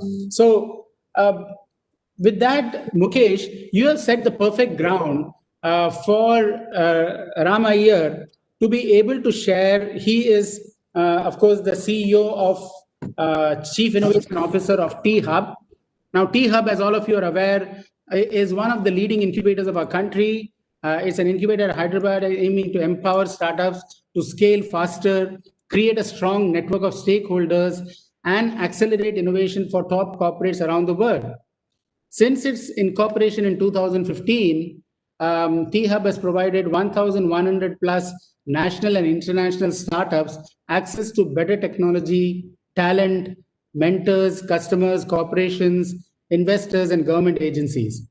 We are delighted to have Rama here today to share his thoughts on the role of incubators in the startup ecosystem. And I just want to add that, like I mentioned earlier, incubators enable startups to eliminate various potential valleys of death, so that your idea crystallizes into a product, and your product crystallizes into a marketable company, and the company grows and becomes an international company. But the first step is always for an incubator to see how you can make the startup investable. After all, the startup comes up with some new idea. They don't have too much money. And what is the role that an incubator plays? So Rama, if you are able to throw some light to the young budding startups here of how T-Hub helps, and perhaps how all the other incubators in the country can also join hands and learn from what you have to share today. So over to you, Rama.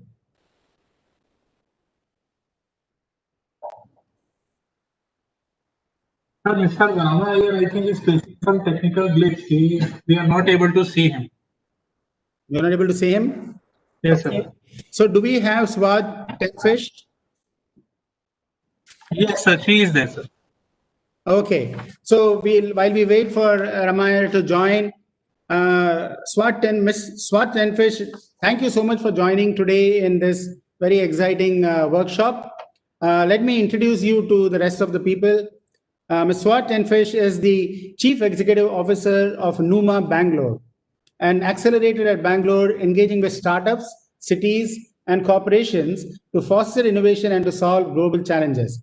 NUMA, N-U-M-A, has been working extensively in synergizing startups and corporates, having helped establish and run the Airbus BizLab Accelerator, Rolls-Royce Accelerator Program, and the Shell E Startup Hub.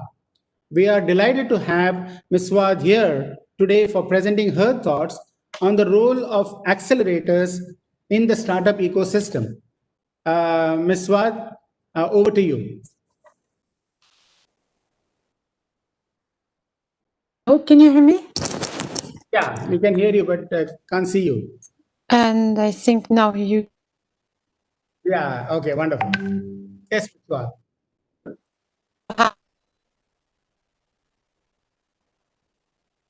Ramanan, and thank you, and also I would like to thank ISRO for giving me of this love and to be a part of this wonderful adventure. I'm very admirative of of the work that AIM is doing, and I think there's a lot of work to do, and I think it's a great initiative.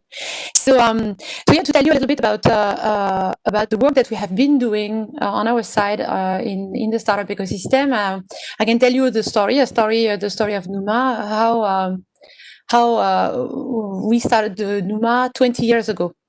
So when Mukesh, you were in the Silicon Valley during the dot-com bubble, NUMA started right at the collapse of the dot-com bubble. And so it was in the early 2000.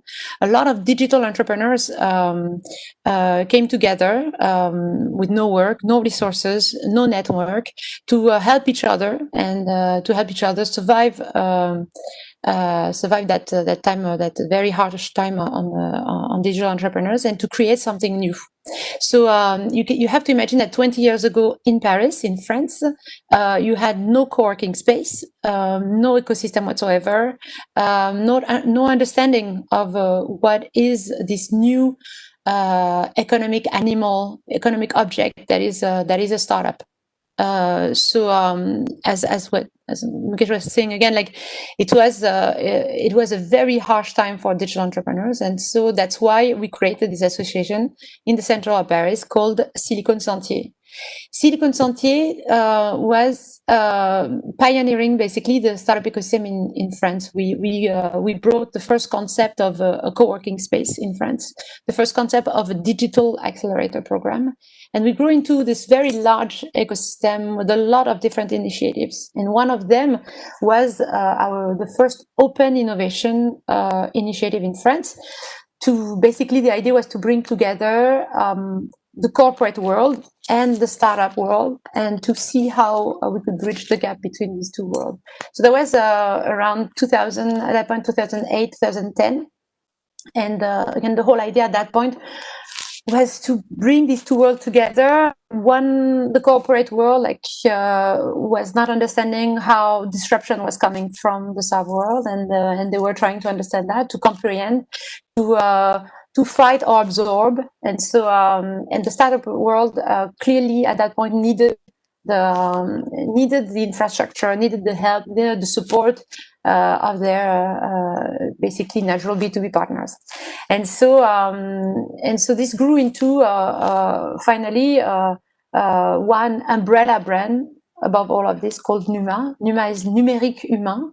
In French, it's basically digital and human, because we believe that innovation happens at this intersection between human, between people, between the will of trying, the courage of entrepreneurs, and the technology, the digital technologies that we are already discovering today. And so that was the beginning of NUMA. And in 2015, we decided to go global, because we believe that, and to go to emerging countries and emerging ecosystems, because we believe that we could help these different ecosystems emerge. So after Moscow, Casablanca, and Mexico, we decided to start NUMA in India, in Bangalore.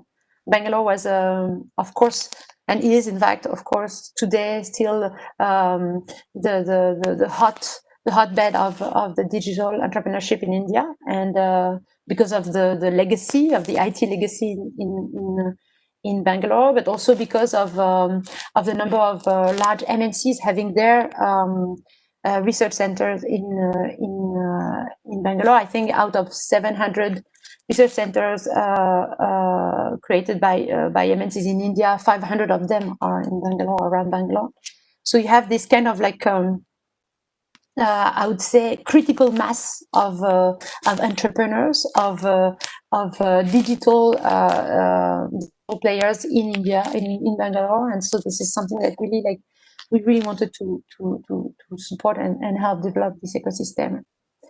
So what is an accelerator and why do we need an accelerator? That's a good question. In fact, that I really like the fact that we are asking the question, why would you need that? Because I would say nurturing businesses and new businesses is something that any country is doing and has been doing for centuries maybe already.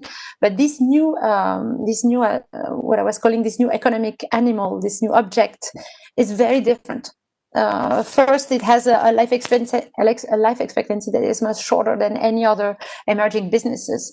So digital startups, digital businesses with the potential, like with a scaling potential in our markets today, have this very short life expectancy. And so that is why you need to accelerate them. You need to help them reach to a level where they can sustain, either because they're with their revenues or because they were able to raise funding.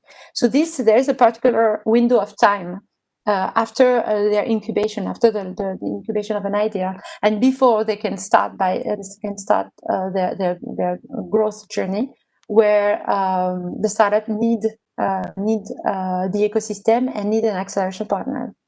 So acceleration is very different from incubation. Acceleration is about creating the sense of urgency. It's about tackling one thing, which is product market fit. When product market fit is achieved, then the startup can grow by itself. They don't need the acceleration mostly. After that, they need other needs. They need their smart money partners coming in. So the VCs, they need the business angels. They need another type of help. But before the product market fit, to get to this product market fit as fast as they can, they need an acceleration partner. And so the whole idea is to act fast, to experiment fast, to manage the cash burn, manage the cash runway, and this is really what it is all about. Startups live in a highly unstable equilibrium. Things are changing fast. They are in an ever-changing business environment. Their competitors are coming fast also to them, and so this is the reason why acceleration is needed. I think acceleration should really be seen as a mesh of resources that is created around the startups. The startups don't need. They are the founders, the CEO, the C-level of all the startups. They don't need someone to tell them how to work. This is not the whole idea. But they need people to support them in everything that is not core to what they're doing. So everything that is about supporting them, everything that is about like removing blockages on their roadmap. This is what an accelerator should be. An acceleration program is not an MBA. An acceleration program is not an incubation. So it's not about bringing more, charging more the bandwidth of the founders. It's in fact like clearing the way. And so this is very important, and this is really at the foundation of everything that we do.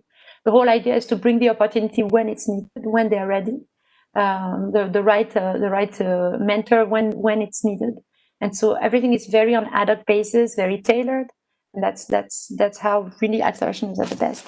And also acceleration is also about meeting your peers, getting to have a cohort where you can learn from your peers. This is very, very. I mean, this is essential.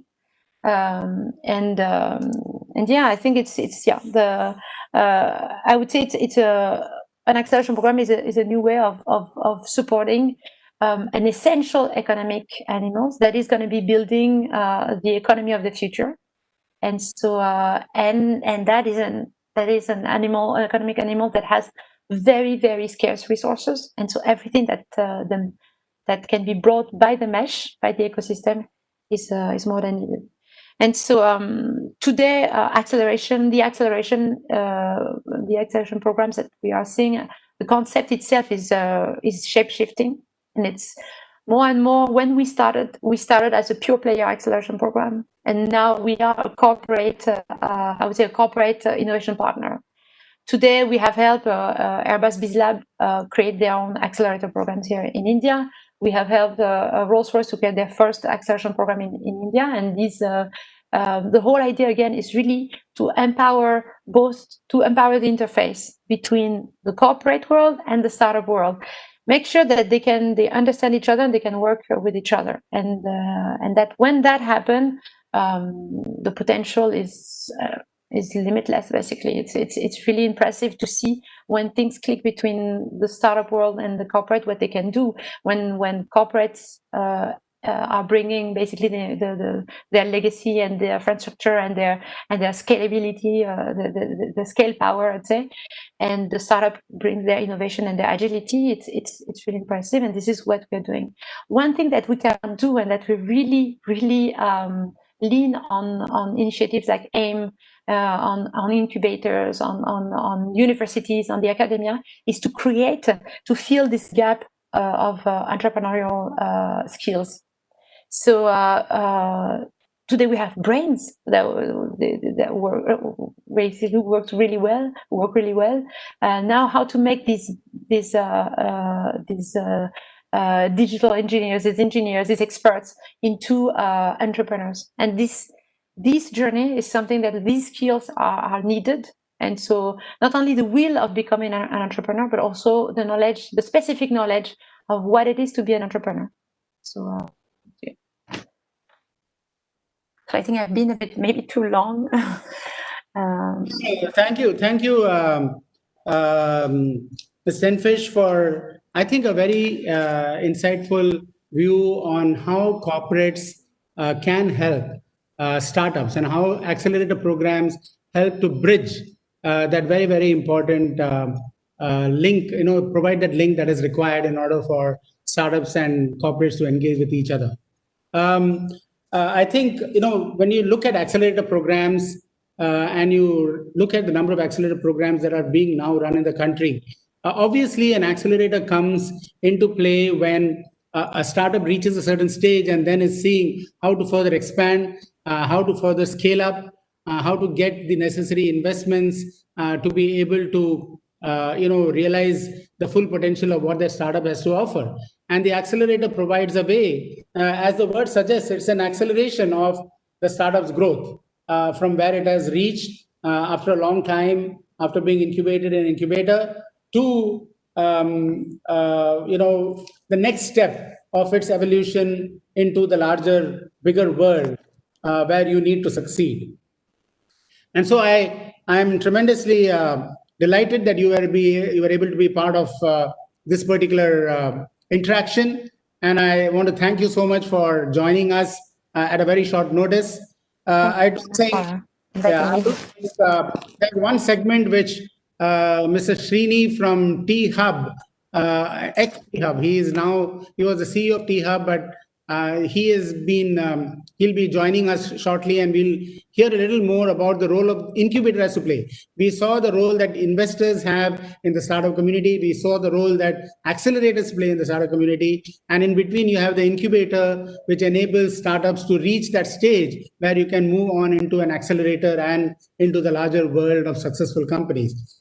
And while we wait for Shri to join in at some point in time, I would like to now introduce Mr. Sudhir Kumar, who is the Associate Director and who has been actually instrumental in building the AIM-ISRO relationship and partnership over the last several months.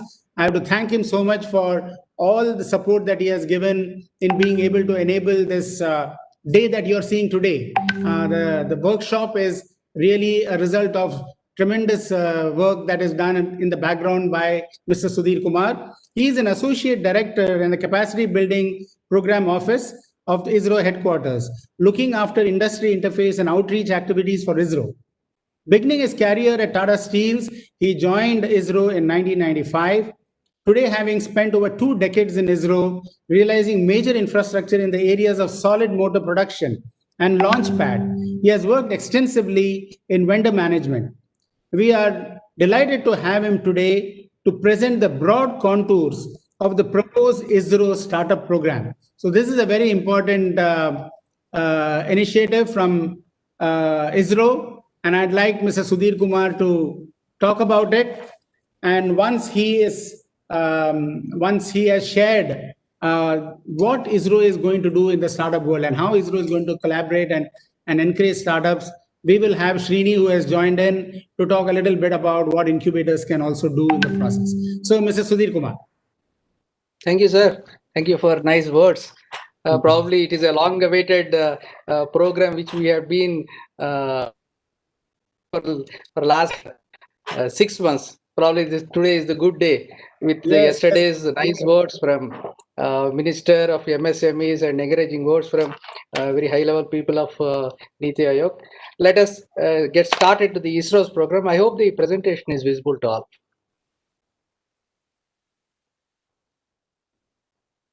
The space startup, morning Chairman ISRO and Secretary to Department of Space has named the stars.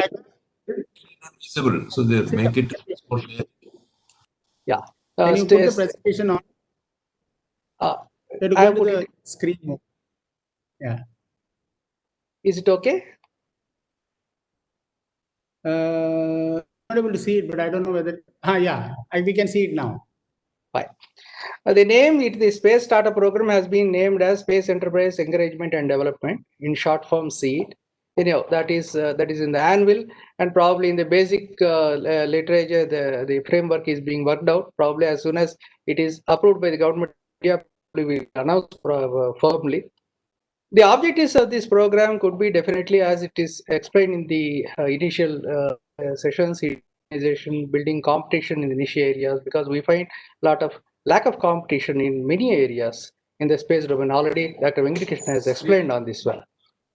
Entrepreneurship, employment and self-reliance, of course, this is the major motivation for the young entrepreneurs as well as the people coming out of the premier institutes, and global competency to make India a space hub. So we should aim at this. Ultimately, the abundant talent and abundant knowledge which is available in India, human resources, should make this pandemic situation also as a global hub, space hub. So the focus should be disruptive advanced technologies, products and services in the focused ISRO areas. Why focused ISRO areas? I am talking about yesterday. Minister was also talking about, and Mr. Rajesh Kumar is also talking about. We should ensure the startups, the self-reliance. Unless there is a guarantee for procuring the products, it is not possible for any startup to sustain. The innovative practices to optimize the cost of space, because the space sector, even though it is very less number of players are there, but launch to low cost to space access is a very important consideration. Now the guys who is having abundant knowledge should focus on the innovative practices. They should re-engineer the practices to bring down the cost of all space systems. Affordable applications to reach all corners of society. I think my senior colleagues will be talking about the next sessions, how space applications can be reachable to the societies. And of course, the targeted segment is small business and startups. Of course, as per the startup innovation, the readiness for any program, especially the startup program, should be, you should have capabilities, mentoring and handholding, incubations and partnership support, funding and incentives. Except funding and incentives, the two major areas, already morning it has been told that the Department of Space is ready to handle number of startups. But of course, again, the pillars of the startup program is institutional support, infrastructure support, and procurement support. Technology transfer, there are available, the documents are on the websites. Any startup who is interested to acquire this technology at a very affordable prices, it is available. Academia industry interaction, this is a very huge in as far as ISRO is concerned. The dedicated cells for interaction, because we have vendor developmental cells, we have technology cells at each and every center who can train, handhold, and see that the transfer of technology or any technical know-how will be transferred to the industry in a very amicable and very easy way. Of course, infrastructure support, already chairman has announced that the intensive capital infrastructure is available for the people to use it. and help will be extended. And already Dr. Venkitakrishnan has mentioned that ISRO Technology Incubation Centers are available at 3 places, which are covering 6 regions across the country. The nearby startups or industries or MSMEs can approach these incubation centers and get the help. Of course, the main philosophy of such kind of programs is assuring the buyback and helping the startups or MSMEs in the pilot development to see that the proof of concept is turned to a viable deliverable, which obviously will have a buyback policy. If buyback is not there, definitely the spin-offs will benefit the industry. The management plan is like this. So, eliminating all the knowledge available areas, we will prepare a document on focus areas. An announcement of opportunity will be formally announced in the public announcement or public media. Then we will invite the industries, startups who are interested to pick up the areas from this document, and we will have a concerted technical expert committees where the industries will present the pitch and the areas will be selected and the industries will be selected and shortlisted for any further support. Of course, focus areas, we have already yesterday 3 focus areas we have announced. That is one, propulsion and geospatial, as well as the application of robotics in augmented reality and virtual reality. So many other areas are available, like environmental health for Gaganyaan program, geospatial information, then debris management. Many of the startups, if I see the startups across the world, they are more concentrating on the debris management and mitigation. Applications of drones. This is one wonderful area which is picking up very fast. And of course, navigation, sensors and instrumentation in the technology front, materials and composites. Composites is one area where you can reach these kind of things for the consumer market. Okay. Additive manufacturing is that these are all some of the things which we have listed down. Not exhaustive. Such kind of focus areas we will make a list of it and incorporate in the focus area document. I hope the startups will make use of this opportunity and come forward to travel in the space journey with ISRO. Thank you and all the best. And of course, okay, this is the scheme which is available in the net for qualifying. What is the startup? This I need not have to tell. This is available for most of the startups. And of course, I'll just conclude my presentation with this one. Which is already explained. It could the entire process cycle could be in 3 phases. First phase would be, as explained, a prototype development, which will span 12 to 16 months. After that, who qualified in the phase 1 will be entering into phase 2 for further support, which will span for 20 to 24 months. After that, commercialization of phase will start with the buyback support, and as well as for some time limited period, we will give the assurance for procuring the same items for sustainability. After that, they can compete with their competitors and they can proceed. Thanks a lot for this thing. If any kind of clarifications are required, you can always write to Director Capacity Building, Bangalore, and the email is given. Thanks a lot. Thank you, Dr. Sudhir, for a very concise and very clear explanation of how ISRO plans to promote startups and support startups, and also identifying clearly the areas that you are interested in. I think those areas are very, very self-explanatory in many ways, and gives tremendous opportunities for startups across the country to actually exercise their innovative capability and potential. Thank you also for sharing the process that you will be following, because I think it is very important for people to understand what the process is all about and to be able to apply it when they are indeed seeking support from ISRO. With that, I would like now to introduce. At one point, is it possible? Pardon? Venkitakrishnan. Yeah. Venkitakrishnan, add one small point which I would like to clarify along with this presentation. Is it possible right now? Can I just add one point? Yeah, please go ahead. Yes, see, the entire startup system, whatever we are contemplating here, and just to put it in a nutshell and shown in 10 slides, is a demand-driven thing. It is an evolving thing. It not be limited to whatever we are shown here right now. There are other avenues available, like we have just making the production facilities outside ISRO also right now in Trivandrum. This is space park is coming up. A lot of ISRO facilities are being duplicated and taken out of the security, other things and all concerns and all these things areas and all to make it public. And these areas are available for startups to work and enhance in production activities like chemicals and all whatever chemicals we are producing. All the labs are being recreated again right now there, and people can take up activity and work on that. And it's a GOCO model, actually government owned and company operated model.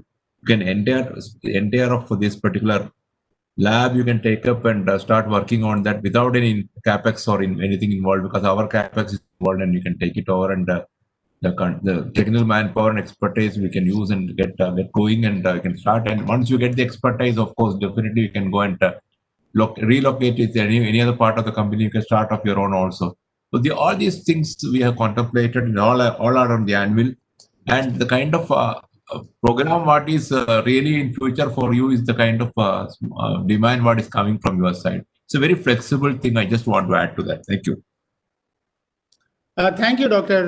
Venkitakrishnan, for adding to whatever Dr. Sudhir said. I think they are very important points. That first of all, the list is not an exhaustive list, and new ideas can be taken up, as well as there are other avenues for being able to support the startup community. So I think the startups should really feel encouraged that there are many opportunities out there, and there are going to be many channels through which they'll be able to avail of those opportunities.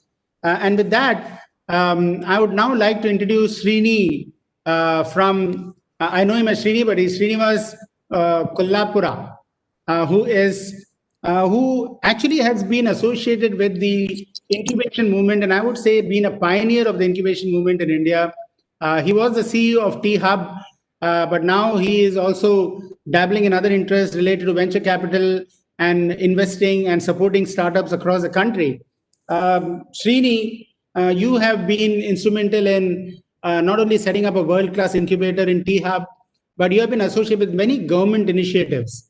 And you have been able to very successfully also bring private sector's involvement to support the startup community.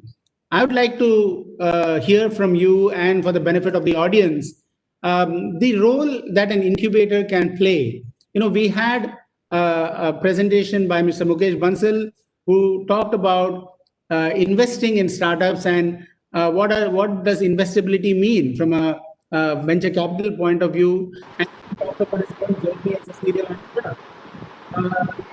We also heard what an accelerator is required to do from Ms. Tenfish, and the role that accelerators play. And in between is this incubator, which enables startups to bridge this gap from where they are to become investable and to leverage accelerator programs to go further ahead.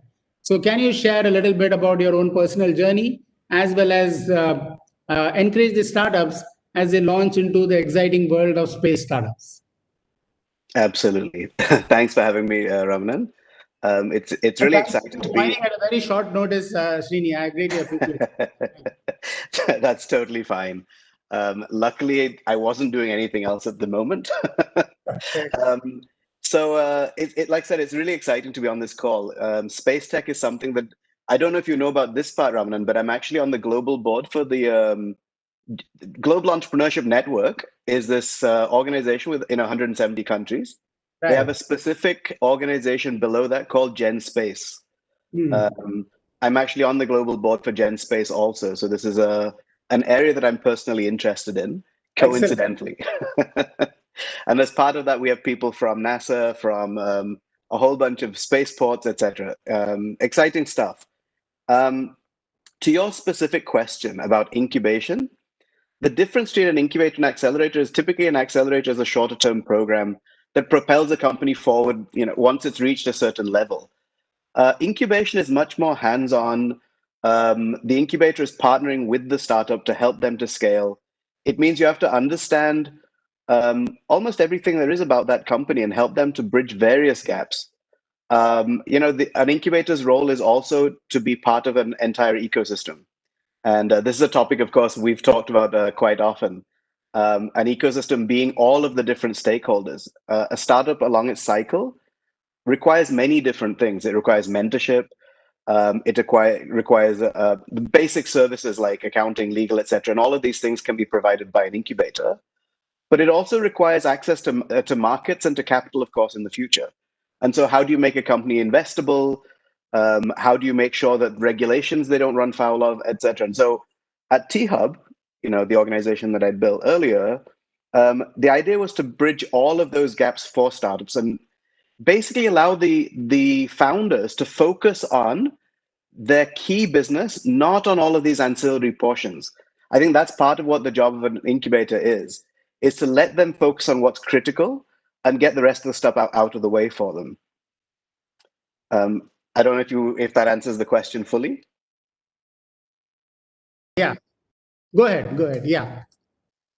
Yeah. No, so yeah. So I was just going to say that an incubator must function inside an ecosystem, and so all of the other parts all come together through that journey. An incubator is typically a partner with a company for a minimum of a year and up to 3 years in certain cases. And in things like space tech or anything involving hardware, obviously the cycles are longer. You have to be in it for the long haul, not just a short-term journey. So that's what we do, is we try and partner with our founders and have them feel like they have someone holding their hand through the journey of the business cycle, not just the technology cycle. Right.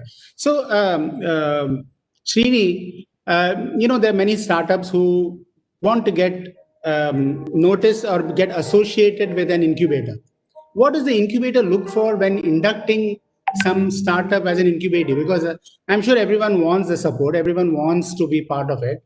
But the incubator also has certain expectations of the startup before they are able to take them on and support them. So, what are those expectations? Many times, many startups have come and said, we need some help. But then when I look at them and I say, are you in a position to be helped? What would you look for when you say, yes, I'm ready to help you, or is there something more that they need to do before they can be helped? I think, one of the first things is that there are different types of incubators. It's not a one size fits all, right? There are certain incubators that focus more on the business side. There are some that focus more on the technical side. There are some that are specific to different areas. They take on industries and things. So one of the key things that I've always told people running incubators also is figure out what your niche is and where you're going to help. Now, for us, you define the areas and the stage of the startup also. Are you only helping very early stage? Are you helping slightly later stage? Are you helping late stage? Some incubators do that. It all depends on that part. Personally, what I would look for, because as you said, we get a lot of applications into the incubator whenever we have a new batch running. What we look for is a few basics, right? One is the team, obviously. Is the team balanced? Is it taking care of the various aspects of the business? So technology, business, marketing, all of that kind of thing. We also look at the market of the company itself. What are they getting into? Do they understand that market fully? Very often what you see in early stage companies especially is they're solving a problem that actually doesn't need to be solved, or it's not big enough that that customers will pay for it. And so we look at that part. How bad is the need for this product? How big is that market going to be? And then the final one, of course, is what impact can we make on that startup?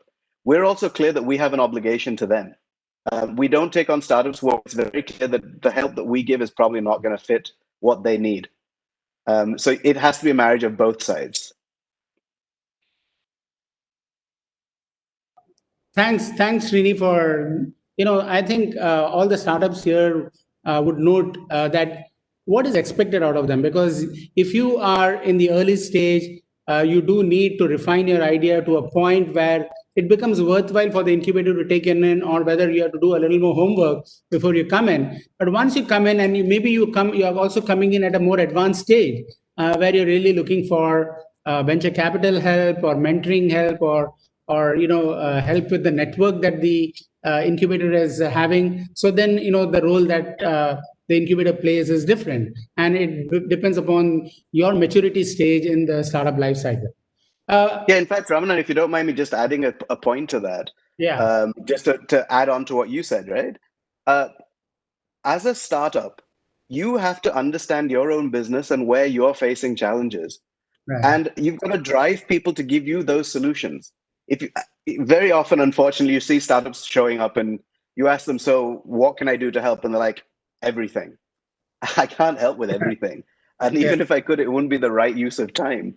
So you have to be clear what you want and ask for that specific thing, and we can help you solve that then. Correct.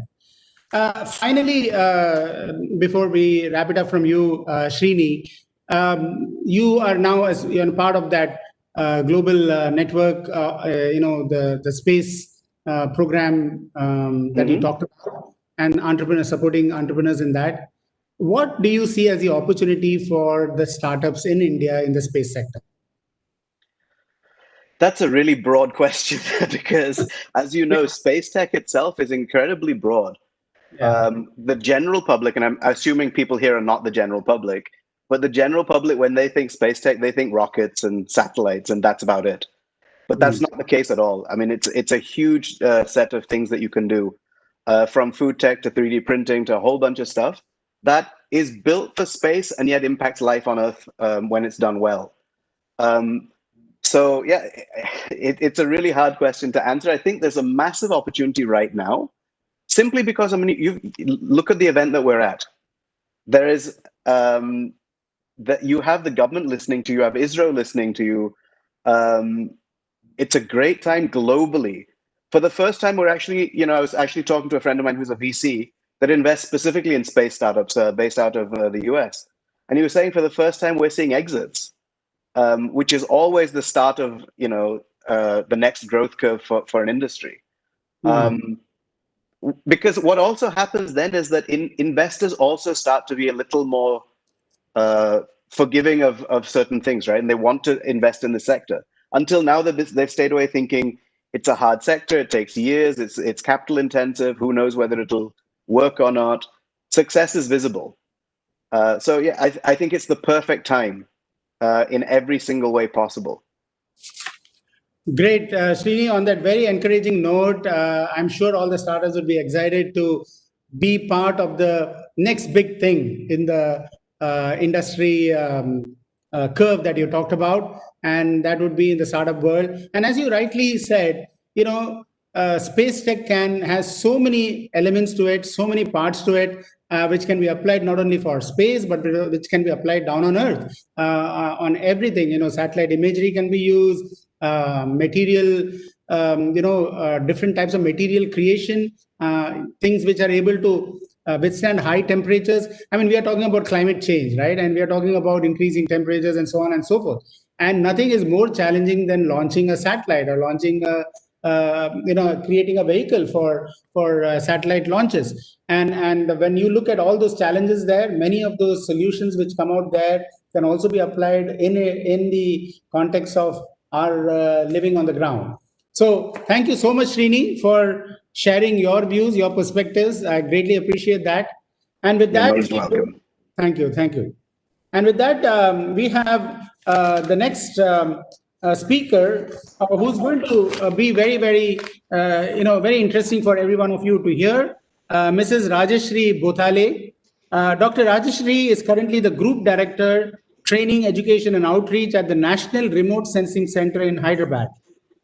She is a strong supporter of utilizing the immense applications of satellite data for Earth observation.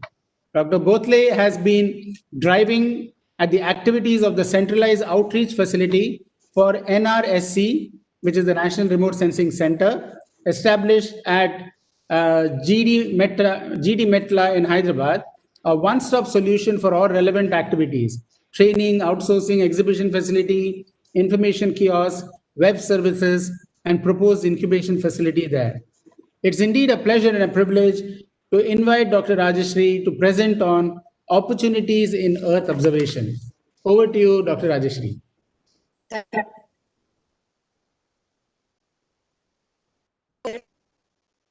National Remote Sensing Center, which is one of the primary centers of ISRO, which has the mandate for establishment of ground stations for receiving satellite data, generation of data products and dissemination to the users, development of techniques for remote sensing applications, including disaster management support. Hello. Make it. You are not visible, Rajashree. I'm on, You sir. put your put video on. I don't know for the others are see. Okay, fine. We can see her. Okay, then Video is go on, ahead. sir. For me, it's not visible for me. Okay, fine. Go ahead. No problem. Yeah. Or you're audible now. Go ahead. Am I audible and visible, sir? Or others? Audible, not Yeah, visible. you're audible. To me, you're audible and visible. So I think, yeah. So please go ahead, unless others are not able to see. It's visible on this side too. Okay, great. Okay, thank you. So Dr. Rajashree, please go ahead. Yeah. Yeah, so I was talking about National Remote Sensing Center, which is the primary center of ISRO, and it has different mandate like establishment of ground station for receiving satellite data, generation of data products and dissemination to the users, development of techniques for remote sensing applications, including disaster management support, geospatial services for good governance, capacity building for professionals, faculty, students, and outreach. NRSC has multiple campuses which are located at Balanagar, Hyderabad, which is used for administration, remote sensing applications, and aerial services. At Shadnagar, Hyderabad for satellite data reception, data processing and dissemination, earth and climate studies, and disaster management support. And at GD Metla, Hyderabad for providing training for professionals, faculty, students, and for general outreach. We have 2 aircrafts. So for that, we have one operational facility is available at Begumpet Airport. And also we have the regional presence, which is strengthened by our 5 regional centers at Bangalore, Nagpur, Jodhpur, New Delhi, and Kolkata for promoting remote sensing applications in the region. Sir, Earth observation has a large need for startups due to high demand of satellite-based services, increased awareness of space technology, government initiatives towards effective utilization of space technology in governance. The success rate of cost-effective remote sensing applications is very high in addressing societal problems. There is proven geospatial solution which is provided by ISRO to various organizations and maturity of industry for maintenance, project execution and applications. So there are large opportunities in Earth observation value chain as the large data needs to be converted into information, incorporating knowledge and wisdom. Considering the large spectrum of space-based EO activities, there are some broad for startup initiatives like remote sensing and GIS applications and services, location-based services, software tool development, spin-off technologies, educational services in geospatial technologies, experimental models to promote space technology, merchandise which can contribute to promotion of space research, and fabrication of ground segment. Sir, ISRO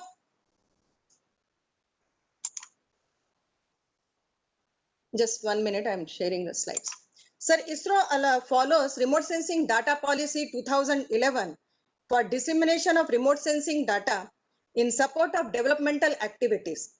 However, as mentioned in last webinar, a new remote sensing data policy is in making. A host of satellite data is available at NRSC for startups to use and convert into data at NRSC has a huge repository of multi-resolution, multi-temporal, optical and microwave data, the information about which is available on the website www.nrsc.gov.in. When we talk about Bhuvan is ISRO's web-based geospatial platform, which has wealth of satellite images and maps for visualization. It allows outcome of ISRO's national mapping project by way of dissemination. It is newly developed for crowdsourcing and building locational based services. It has more than hits per day and more than 8,000 web services which are available for the users. Coming to the Bhuvan thematic services, it allows the users to select, browse and query of thematic data. The user can integrate this data into application as OGC web services.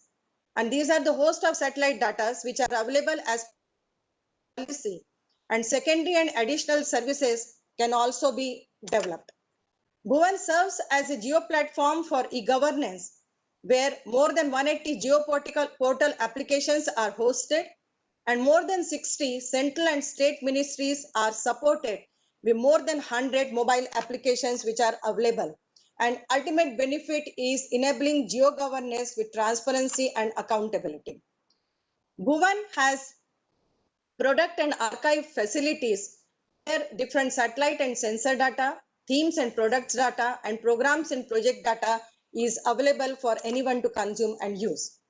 Bhuvan Panchayat allows dissemination of high resolution satellite images and 1:10,000 scale thematic data for facilitating decentralized planning at grassroots level.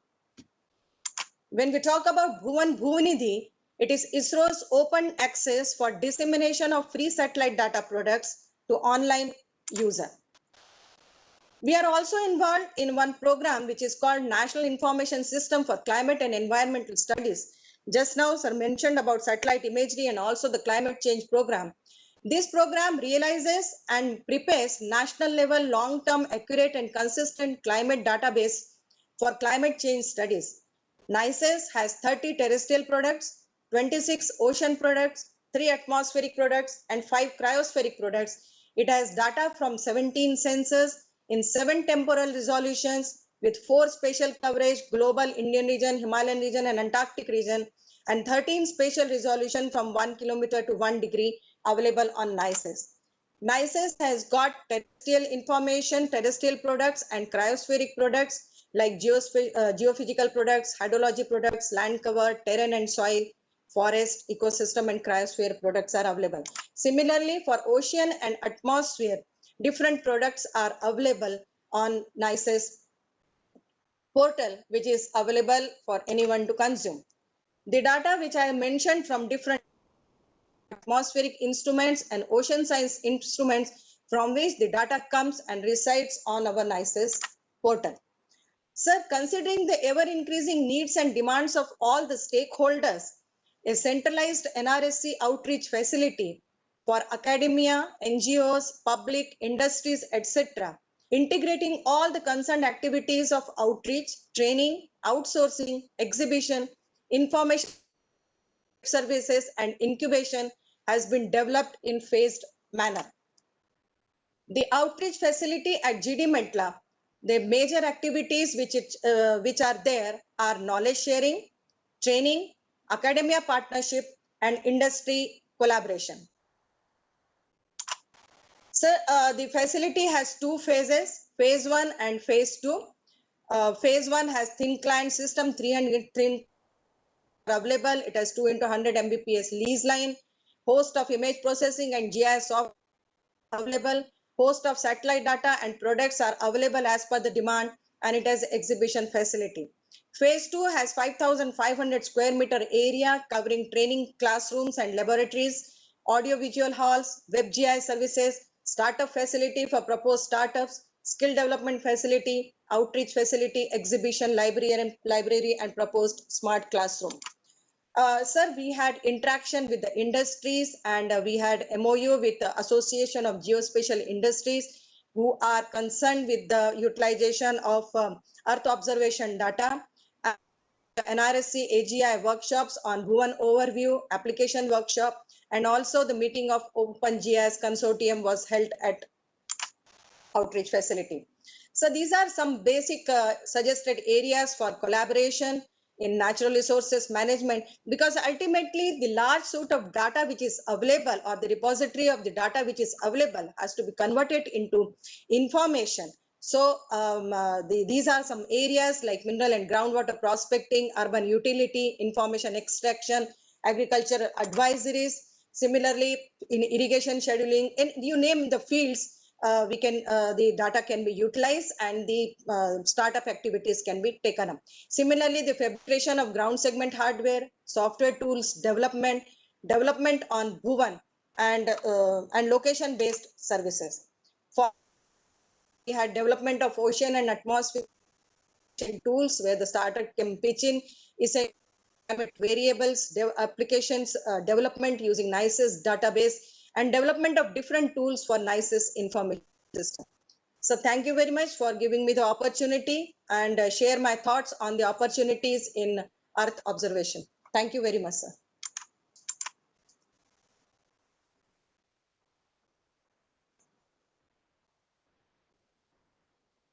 Hello.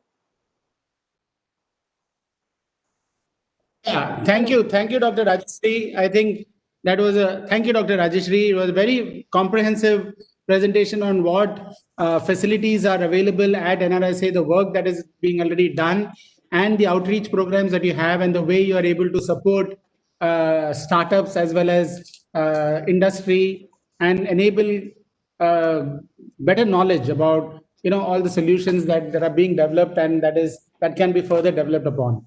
So thank you so much for your sharing your details and the presentation. Now with that, I would like, thank you. With that, I would like to now invite Mr.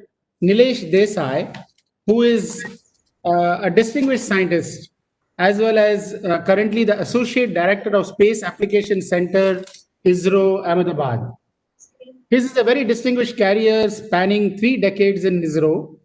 He has worked across multiple application areas for the space sector, including design and development of different types of remote sensing data processing techniques, NAVIC user receivers, SATCOM terminals, and ground segments for mobile broadband and high throughput communication satellites. We are delighted to have Shri Desai present to you on opportunities for startups in space applications.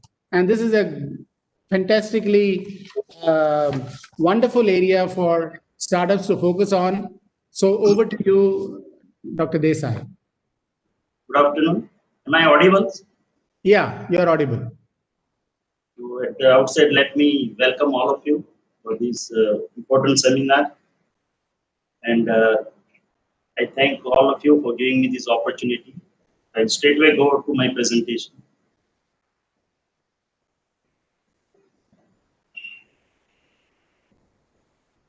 Kumar, application.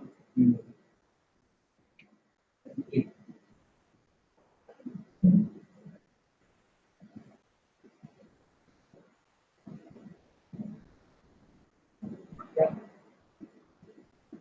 Website. Yeah.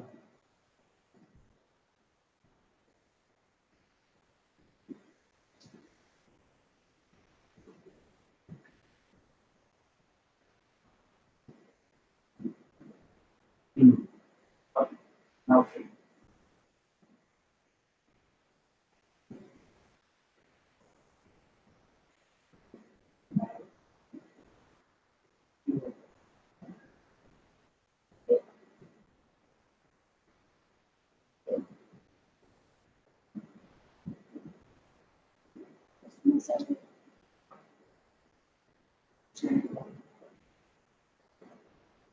Are you able to see the screen, sir? Yeah, we are able to see the screen. Yeah. Opportunities for startups in space applications. We're able to see it, but it has to be made bigger. The screen, your screen is very small. It's not occupying the full. Yes, again, keep this and go to that one. Go to Google and again share. Stop share and then share.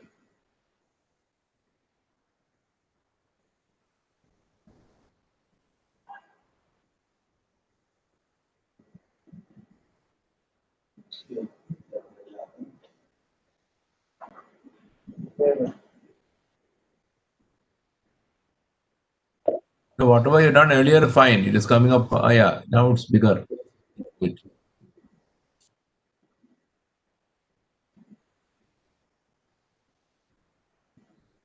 Is it okay? Yeah, it's better. Yeah. Okay, so as I said, today is a very important day, 10th September, and we are organizing this seminar for startups. And incidentally, today is birthday of Jack Ma, Alibaba's entrepreneur, very successful one, although it may be politically incorrect in today's environment. Today is his birthday, and in fact, incidentally, he relinquished the post of chairmanship of Alibaba today itself in year 2019.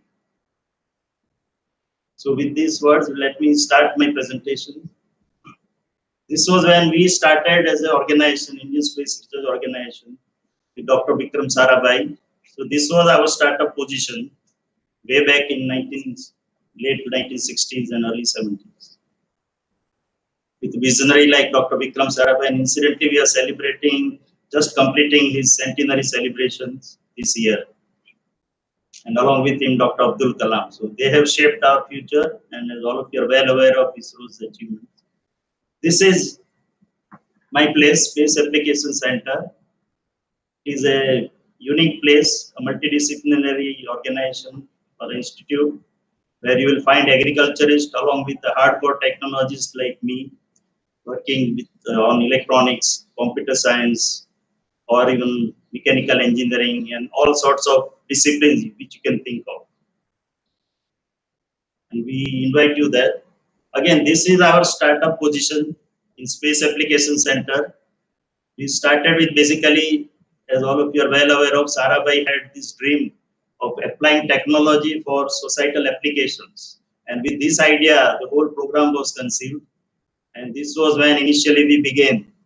These were the two major experiments which were done in India for the first time, where we can utilize space. Of course, we were not technologically so advanced those days, and we took help from USA. ATS-6 satellite was leased, and by 1975, almost 2,400 villages were connected for this unique tele-education program.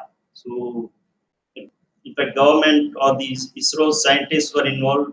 We roped in various social scientists, educationists, even theater artists to work out really a very massive, what we call a mass communication experiment involving tele-education. And it was a great success. And you can see Professor Yashpal explaining about this particular program. He was the architect behind this particular program.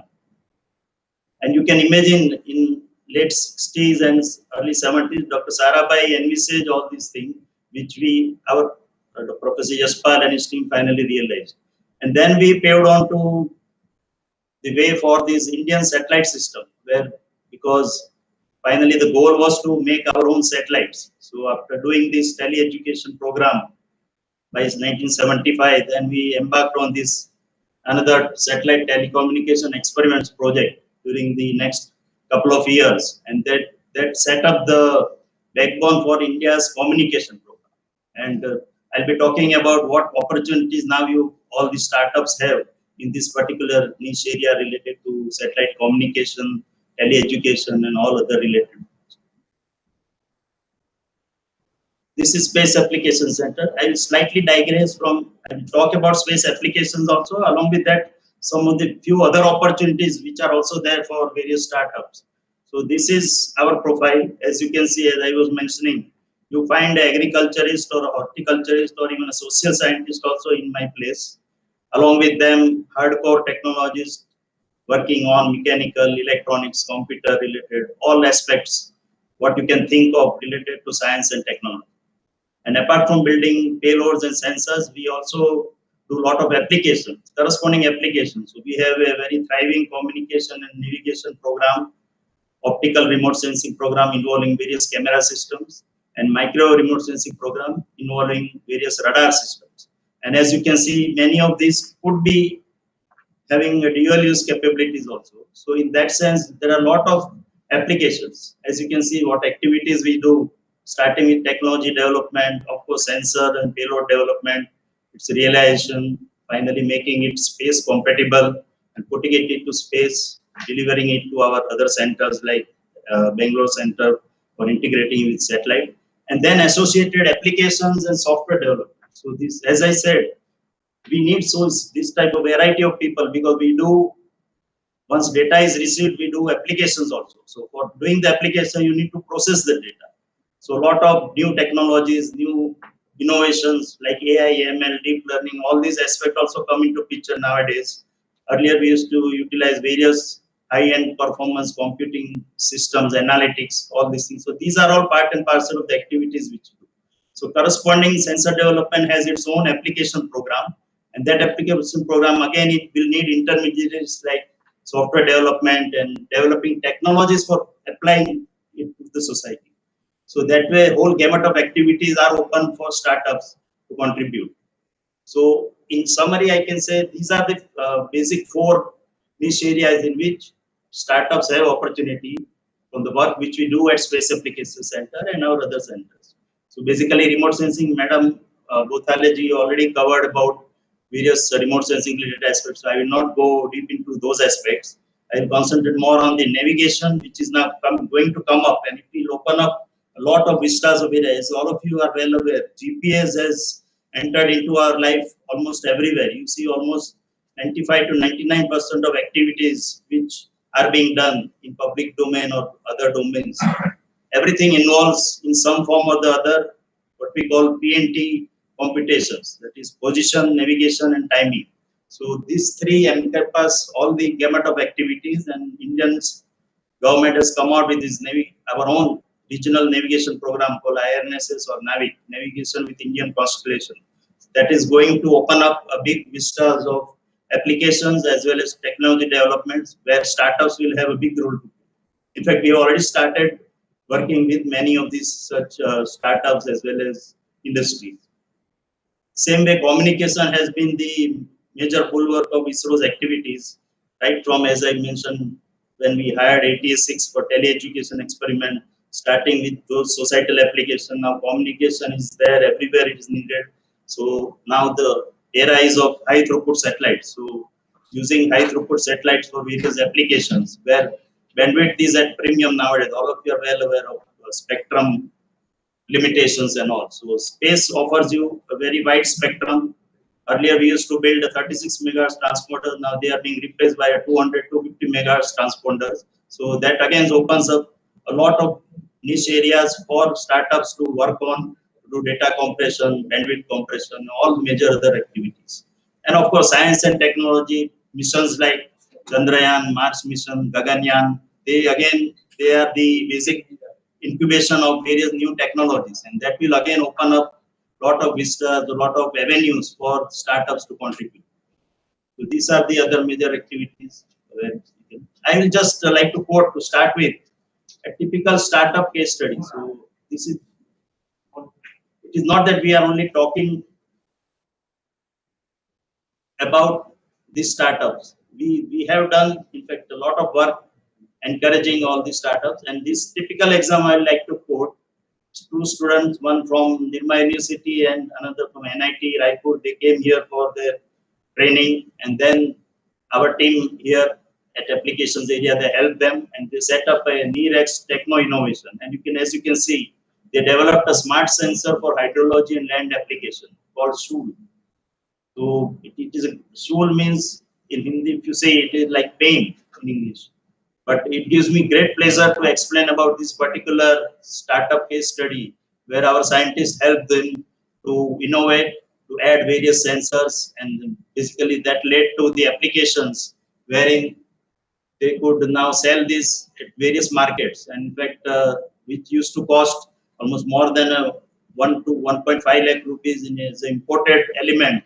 Now it is being made in-house by this near-X technovation, and lot of, as you can see, a lot of startup innovation, other organizations, they have also helped them to organize all these activities for them, and they have got prizes at different levels. So this is really a benchmark innovative startup case which we like to quote everywhere. So like that, we will support all the other cases which we will just elaborate. So same way like this shown, you can have crop insurance related, various app development, or using satellite data for crop weather related, what madam explained, using Bhuvan and other products which are available on Bhuvan. Similarly, precision and smart agriculture, contract farming. So there's a plethora of activities or applications under remote sensing, which I will not go deep into that. Land record monitoring, drone-based monitoring of urban features, and of course NAVIC-based, as I mentioned, using NAVIC for geotagging and geospatial applications. So that is going to be a big way in which various startups can communicate. So these are some of the activities related to remote sensing. For example, we initiated this project with Amul Remote Sensing Center related to fodder assessment. So we don't understand why Amul should take it up. Amul has a bigger role to play related to milk production. These sort of other activities can be taken up by various startups, and they can in turn feed into the fodder forecasting type of activities and feed it to the Amul. So this again opens up different areas where startups can contribute. Similarly, we have India is going in a big way for renewable energy resource application. So this energy potential as well as its forecasting. So various applications have been devised. If you see our websites, you will come to know about different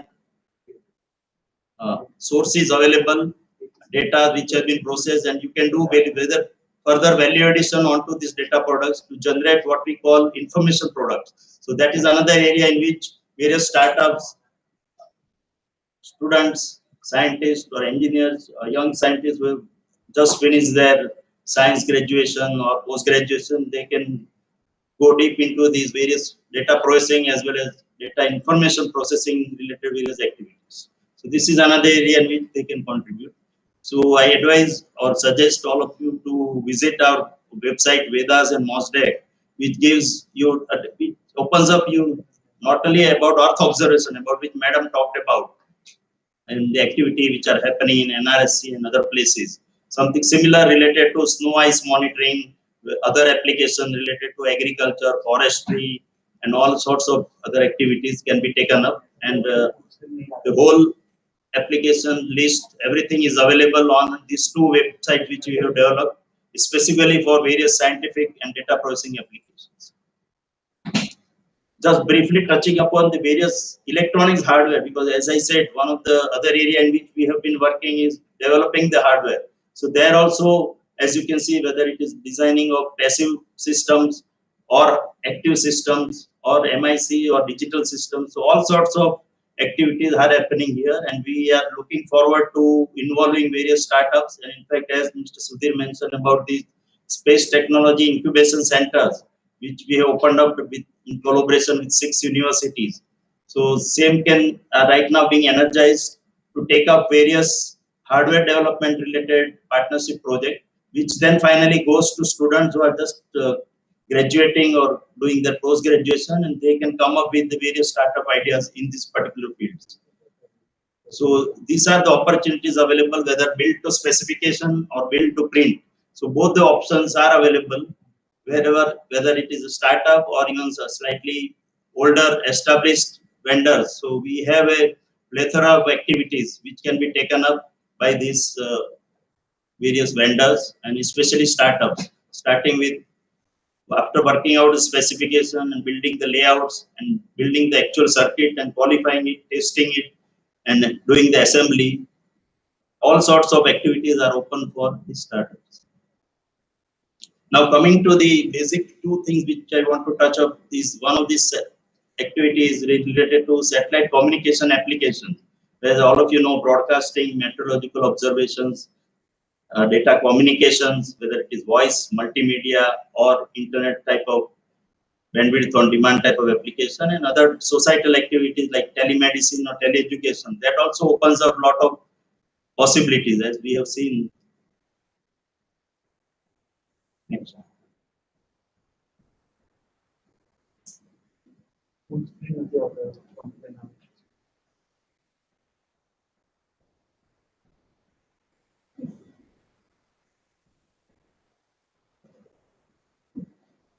So one of the major area where we can work on is this mobile satellite services, because as you know, now world is on the move nowadays. So we can have satellite phones instead of your mobile can work like a normal cellular mobile when you are on land, and whenever that land connectivity is lost, automatically switches over to satellite communication. So these are some of the areas which we have been working, and there is a lot of demand for various type of terminals, whether it is a multimedia terminal or personal tracker or asset tracking devices. So this is one of the major area in which various activities or possibilities are there, including say projects like water level sensor, which Government of India has initiated. Ministry of Water Resources has recently initiated this activity for monitoring the water levels in various borewells all across the country. So again, that open up the, measuring the water level and then transmitting those information at a central place. So like that, government has various requirements. Same way, Indian Railways, Fisheries, Defense, all these activities are available where satellite communication is a major component. Similarly, for maritime domain, again, as you know now, maritime domain is becoming very crucial for strategic and other uses. So, devising various personal equipment for fishermen or other strategic users. So that is again going to be it is a big activity, and lot of avenues are open for developing various data processing terminals, SATCOM transmitters, disaster alert transmitters, and various other environment monitoring system as well. The third part is satellite on the move. So that is again mobile communication and SOTM type of users for strategic uses. So that is again another area in which various frequency bands are being utilized for making this satellite communication a reality, used for a satellite on the SATCOM on the move type of applications. And another area where till now we have been importing all these earth station, which you see a big earth station, which you see with the dish antenna mounted from size of 9 meter to almost 13 to 15 meter. So all these opens up a lot of niche area for having an indigenous solution in C, KUK, and various higher frequency band. So again, that and required modems or modulator, demodulator, and associated electronic design, data compression and encryption activities. So all this again opens up a very good opportunity for various startups. And Space Application Center is collaborating with many of these industries for doing basic research as well as promoting all these activities. Then, as I mentioned, navigation with Indian constellation, that is going to be one of the major area. Last 10 years, ISRO has established the whole constellation of 7 satellites in sky. So, and now we are looking forward to, as you can see in this picture, there are 3 basic elements. Apart from space segment is in place. Similarly, ground segment which needs various earth station and monitoring station, they are also in place. What is now we have to embark on is the user segment, which involves the using the various applications of this navigation. So that is another area in which government has already started promoting various activity, and basically this making receivers as well as associated other electronics like antenna systems.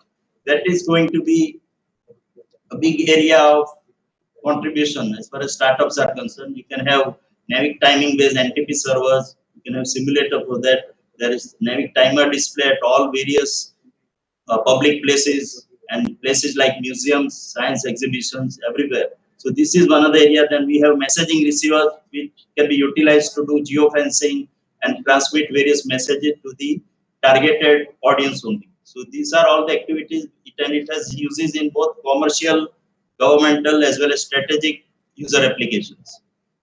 Then another area in which navigation is going to again help startup in a big way is this developing various Navic apps, whether it is mobile based or it is a specific device based. So these apps are going to be again another area in which even a young pass out from college can take it up very easily using Android and other applications. So this is one of the major area in which work has already started, and it again opens up a lot of activities. Like you have our Arogya Setu that can be mapped instead of GPS onto the Navic receiver. So all these things we can take it up as a part of your startup activities.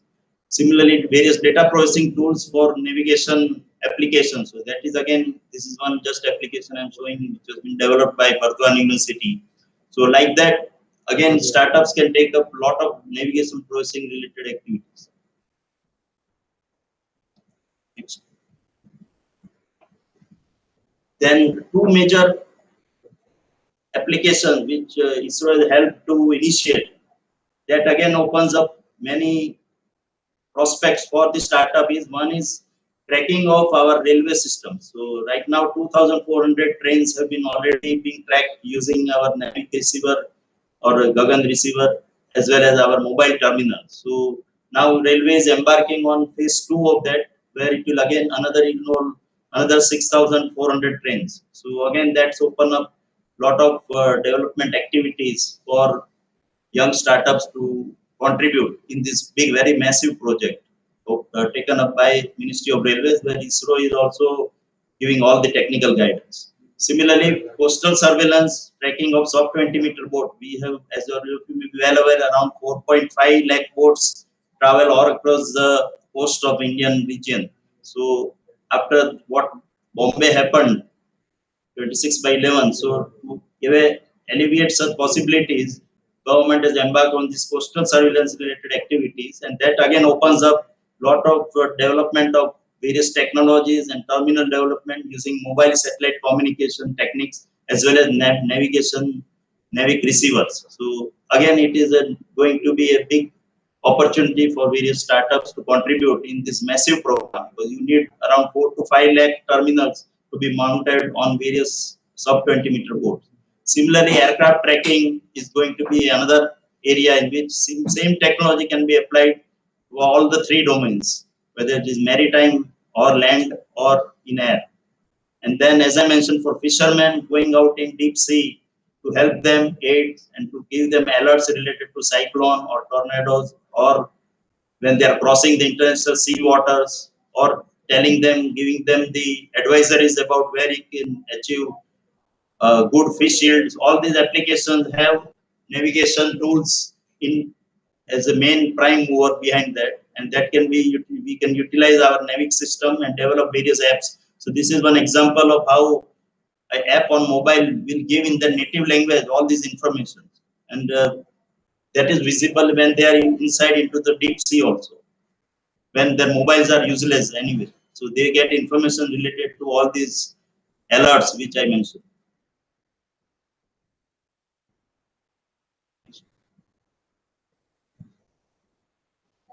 And ultimate is Navic in mobile. So that activity also has already in progress.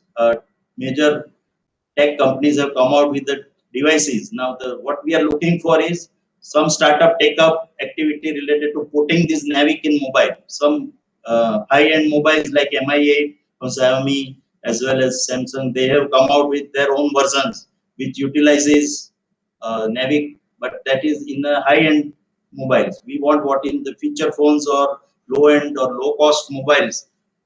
If Navic can be put at the earliest, that will open up again, as I said, lot of application areas for startups.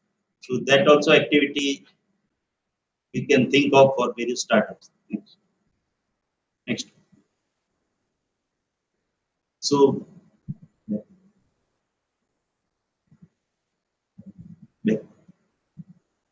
back.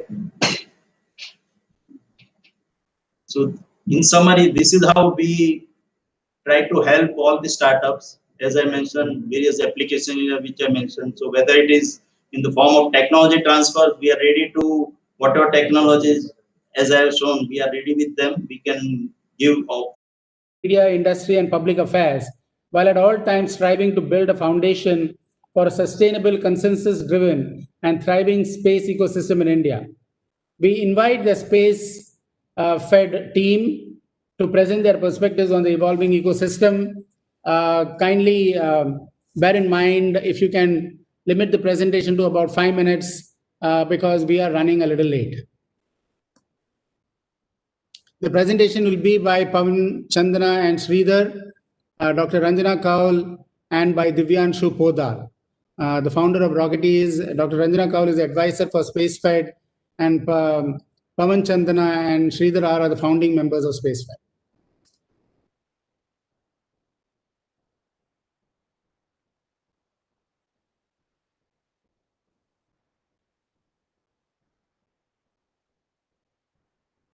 Please go ahead.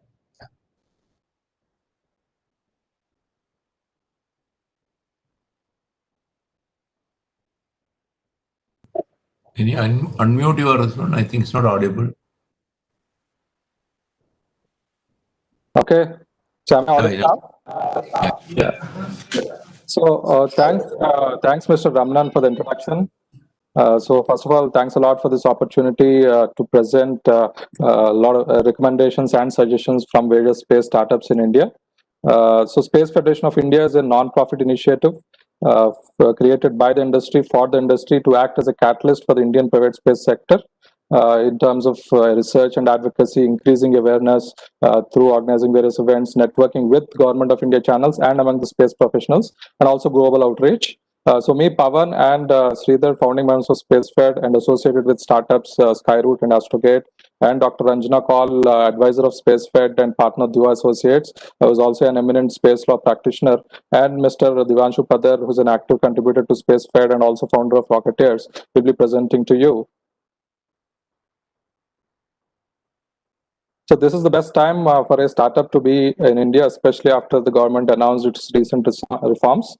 And this is truly building in India for the world, which we call it Atmanirbhar Space. Today, there are over 40 startups and with an estimated valuation of over $200 million, which is slated to grow to over 80 startups and $1 billion in valuation over the next 2 to 3 years, making India's new space ecosystem one of the fastest growing ecosystems in the world. And when the reform was announced, we have taken feedback from various space startups in India, and we have got an alarming response of 22 people giving their recommendations to the government. And we have people building communication equipment, their own satellites, launch vehicles, satellite constellations, data analytics, new materials, in-space propulsion systems, and a varied solutions in both upstream and downstream education and outreach programs. So we thank all the startups who have contributed to this presentation. And one of the major recommendations which we have got from multiple startups is to have an increased stakeholder representation.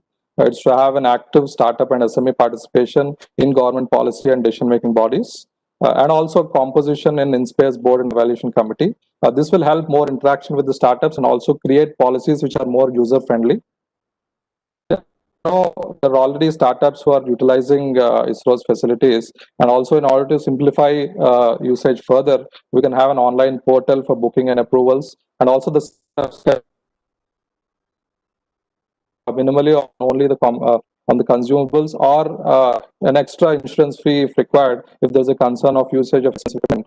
And also, like, as you know, the sector is new, and also even the insurance companies in India are totally new to the sector. So this is where we want the government to step in and create guidelines for insurance premiums, and also fix an upper cap in advance. As you know, it's a very risky sector and a totally new sector in India right now.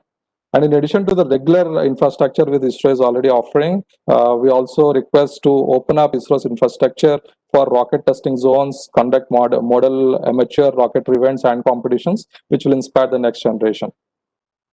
And as you know, funding plays a very important part of sustainability, which is many of the space startups are highly capital intensive. So constitution of a space fund would be very revolutionary, which can invest either in a grant basis or an equity basis in various startups. If you see, Ministry of Agriculture has already funded over 100 startups which have been benefited with that program.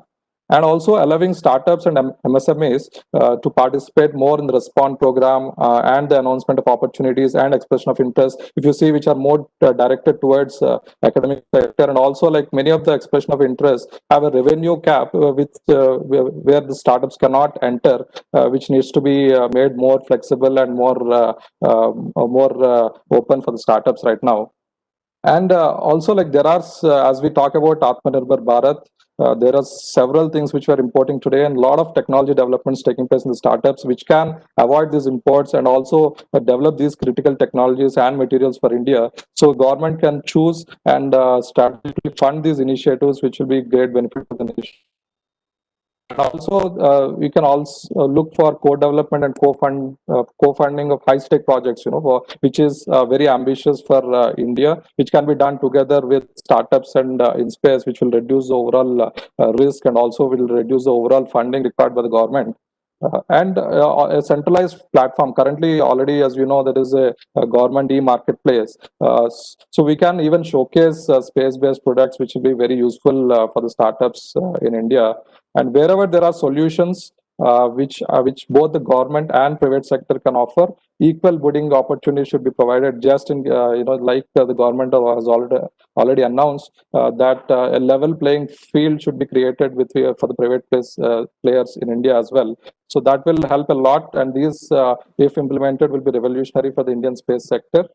And also, like, there is a good amount of content available on the ISRO website on InSpace. So as InSpace is being set up over the next few months, a more detailed white paper with more details on the roles, functions, various legal aspects, etc., can be put to the public, so that people, that will benefit the people. And also, like, a long-term policy vision document also can be included with it, so that 10-year policy can be known to the public, what ISRO is aiming, what the public sector is aiming, what the entire Indian space industry is aiming for, which will be very useful for the sector. So now I call upon Dr. Ranjana Kaul from Dua Associates and advisor of SpaceFed to take on regulatory and policy recommendations.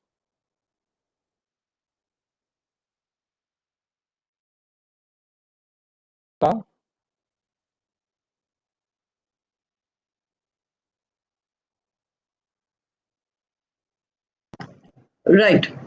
So thank you very much, Pawan.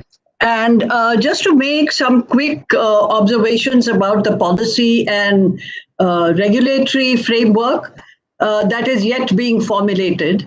We, of course, know about the roles and the responsibilities of the InSpace from the website. And we are looking forward to very clearly stated norms and procedures to be able to obtain the necessary permissions, authorizations, and licensing for the whole spectrum of space activities that are contemplated under the reforms.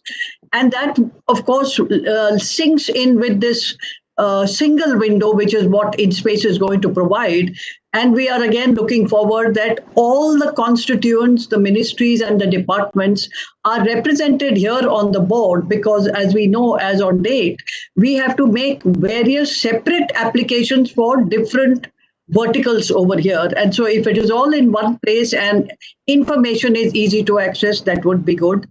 Undoubtedly, it is everybody's case that time is of the essence, as is the transaction cost. For the private sector companies, of course, it's literally a transaction cost because they're raising funds, and time is of the essence every single day. But as much as for InSpace and those that will evaluate proposals, it is their time and their effort that they're spending. And the good idea would be to maximize the whole effort, such that if there is to be a rejection of an application, it would be very good to get some indication, a written reason why that has happened, perhaps as part of the hand-holding process, where the applicant can have a face-to-face, understand what is wrong, improve and cure those defects, and resubmit to maximize that effort. We also are, I'll just go back one slide, please. Also, in context to establishing private infrastructure, it would be good to have clarity on what is allowed, not allowed, what is possible. And we look forward to being given permission for setting up ground stations for the space-based services. Next slide, please. So in context to private satellite space systems, of course, we know it's all about Atmanirbhar Bharat and space and national security. So hopefully, at least in context to communication satellites, it will enhance the existing capacity of INSAT and be able to provide our commercial broadcasting telecom sector all on Indian satellites as opposed to foreign satellites.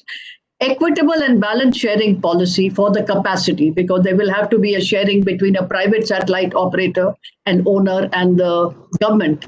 And it should be equitable. Not equitable, but it should be fair and balanced.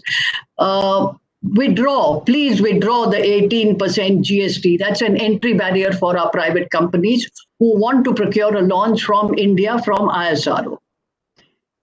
Finally, I want to make a point about the existing draft Space Activities Bill 2017. Now, as the date tells you, it is pretty outdated. That was drafted apparently, quite obviously, at a time when this whole business of reforms and Atmanirbhar Bharat and space was simply not in anybody's conceptualization. It is. and it is important for it to be revisited very carefully. Just a couple of things to say that, for example, there seems to be some misunderstanding that one omnibus law should govern private sector, which is now hoping to enter, as opposed to the existing private sector, which is governed under normative laws. And this is the private sector that is the vendor ecosystem of the ISRO. So unless there is a good reason, a rational and intelligible differential, a space activities bill should be only for activities in outer space. Second of all, the register of Indian space object, the intention is to provide jurisdiction to the state for continuing supervision of that satellite. That means during the lifetime of the satellite, from date of issuance of license to its life, its active life. After that, it becomes debris. And that brings us to and of course, that does not involve transfer of ownership. That is self-evident. It also brings us to the point that you do require to have private sector enter into SSA in as far as Earth observation is concerned, because this information is vital for satellite operators to keep out of harm's way when it's an active satellite, and definitely to know what is happening with that debris when it is orbiting. And finally, this draft bill has something to say, a lot to say about liability and what will happen if our assets cause damage, but equally what will happen to us when somebody else's assets causes damage. So a bill must provide actionable rights to private sector to be able to file claims for damages. Next slide, please. Of course, there is to be a new GIS policy, and we ardently hope that this new policy will be drafted on the basis of presumption of open access. The current policy is based on the presumption of denial of access, making a whole gamut of difficulty as far as business is concerned. I won't go into chapter and verse of it, and because we know it all, difficulty to access, there's no prediction about whether you will get it or not get it. There is an extra charge to be paid to the intermediary in addition to the cost of the data, all of those things. We are hoping that there will be appropriate intervention to allow up to 50 centimeters resolution of the satellite imagery, and for direct purchase from satellite data sellers, that is to say without the intermediary. It will cut down substantially the transaction cost. And needless to say that the private satellite data sellers must be regulated absolutely in the manner that is required with the necessary checks, balances, and compliance. And finally, to repeat what I just said a moment ago, that private sector SSA is obviously a very important service, space-based service that will have to be provided to the private sector, I suppose also to government, but they must already have a mechanism to know what is happening to their asset. There is liability, there's insurance, there's a cost involved in all of this. And before I hand it over to Divyanshu Poddar of Rocketeers, I just want to say that there's much excitement about the Atal Innovation Challenge, and there's wonderful verticals and the prize money. And the participants who have been in touch with me, or hoping to be participants, are all looking forward to working with updated data sets with the necessary and appropriate resolution, so that they can work to find solutions for today and for 2021 going forward. Thank you very much. Divyanshu, your turn. Everyone, this is Divyanshu, member founder for Rocketeers. So I will be talking primarily about education, capacity building, and outreach. While all of us look at supporting, enabling startups and creating this large ecosystem, outreach on a broad level means that we have to reach out, and it cannot be on a case-to-case basis. It cannot be with people coming in. And at the same time, education and training has to be from the perspective of future requirements. You educate your children today so that they can be a part of the workforce tomorrow. With that in mind, I would like to highlight some points specifically about education and skill development first. One thing is that college students across the country reach out to me.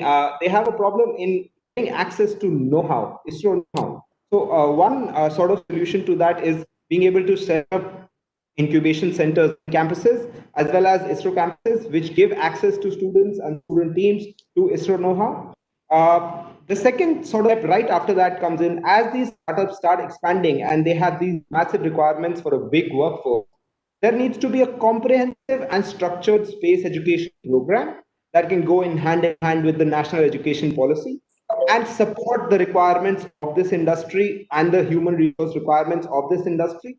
And even in this, a lot of startups that I talk to specifically point towards quality standards training. So space is an industry that requires very high quality standards, and the kind of hardware quality that this segment requires is unmatched by any other industry. And that is why we need to make sure that the people who are working on the shop floor understand these requirements and are able to handle them. And so for that, it's very important to build a workforce that understands this quality requirement.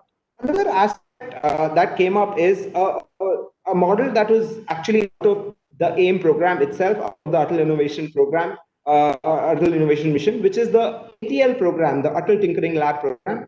It would be a great benefit for us to inspire that next generation of young school students and replicate this program across the country for schools. We should be able to set up outreach and research labs for schools, which provide rocketry, astronomy, access to interesting sort of problems, and a lot of interesting data, images, content for related to space and space technology. Can we move on to the next step, Pawan? Yeah, so, and the next step that I would be talking about is outreach and capacity building. As highlighted earlier, outreach is about us reaching out. So this is a perspective that InSpace should take broad. InSpace or ISRO should take broadly. Though a lot of systems and a lot of mechanisms and processes are being built around industries and startups and companies coming to them with a proposal, but outreach cannot be done like that. In outreach, ISRO or InSpace has to reach out to everybody and try and bring in as many people into the umbrella of the space industry. And for that, one thing that they need to do is that they need to create a platform that allows and enables participations of startups and MSMEs in national and international space exhibitions. They have to create open, again, the keyword being open, a knowledge repository that covers various aspects of space technologies, from being able to build subsystems, launch vehicles, launch pads, spacecraft, and then being able to use the data generated by the spacecraft and the ground station. So being able to create an open knowledge repository which gives people access to this knowledge base and sort of get interested and see a lot of things, and then start coming in and contributing to the economy. Both Ranjana and Pawan discussed about stakeholder representation, and I would like to elaborate on that a little bit, where I would say that not only do we need representation from the industry and startups, but we need to bring into the fold several social scientists, economists, technologists, and take perspective of all of these people to create a framework that can help us map and monitor our ecosystem. And once we are able to map and monitor it, we can obviously take much more well-informed decisions, which will help us grow this ecosystem. So it's very important that as a whole, we form this sort of, which has people from all segments, every niche and cranny of the space industry. And finally, the last 2 points that I would like to point out, which I feel are the most important when it comes to outreach, especially since we are now sowing the seeds of this thriving space ecosystem for India.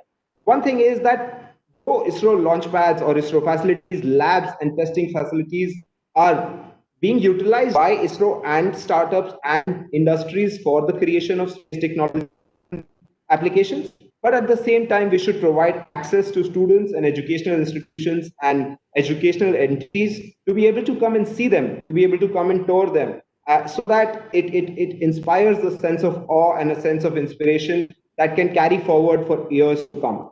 So for that, it would be great. Like personally, I know thousands of students who would love to visit Shri, and not just the launch gallery, but be able to see the facility in real. And lastly, in India, in the recent times, we've seen 2 very interesting space movies come up. One is Mangalyaan, the second one being Rocketry. But we don't see a lot of space-related content and activity being generated on that side, on the media consumption side in India. And I think what ISRO can do to sort of support this specific segment is create, again, an open. The keyword is open. We are reaching out. An open repository of wide range of photos, videos, branding, content just like NASA does. Today in the US, if you're making a space movie, it obviously features NASA. Today in India, if you want to make a space movie, I cannot feature ISRO. So that should change, and we should be able to have this wide range of content available, which can be for media consumption as well as education. And with that, I just thank you. Divyashu, I hate to interrupt this further, but I think we are well past our scheduled time for this workshop, and I don't want to our people who are logged onto the call to be having to stay longer than what we had requested them. So first of all, I want to compliment you and the SpaceFed team for giving a very comprehensive set of ideas, suggestions, so that people can ponder over it from different aspects, from an industry aspect, from a policy aspect, from ISRO aspect, and so on. So thank you so much, SpaceFed team. And with that, we'd like to propose a vote of thanks. So I request Arshia to propose a vote of thanks. But from my end, it has been a wonderful experience for being able to listen to all of you, participate in this workshop. I'm sure this is the beginning of a new age of space startup success story from India.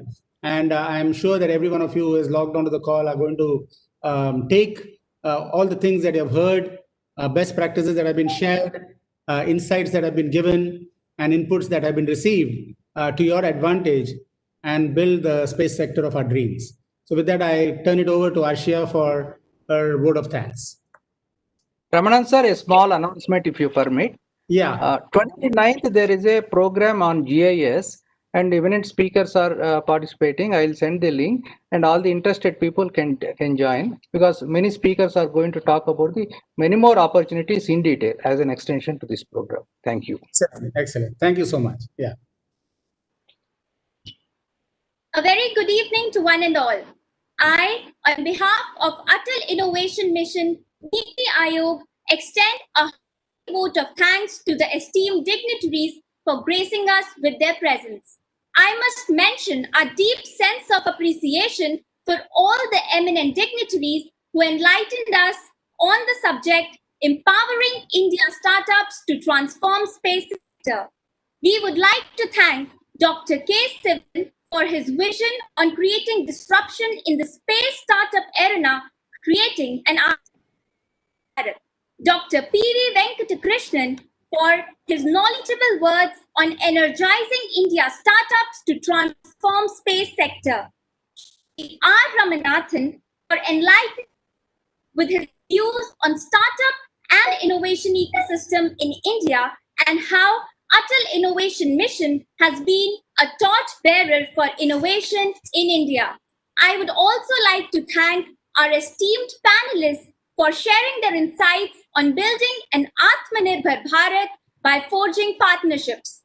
Mr. Srinivas Kolhapuri, Mr. Mukesh Bansal, Mr. Sudhir Kumar, Ms. Swat Tenfish, Dr. Rajshri, and Mr. Nilesh Desai and the team from Space Federation of India. Thank you for your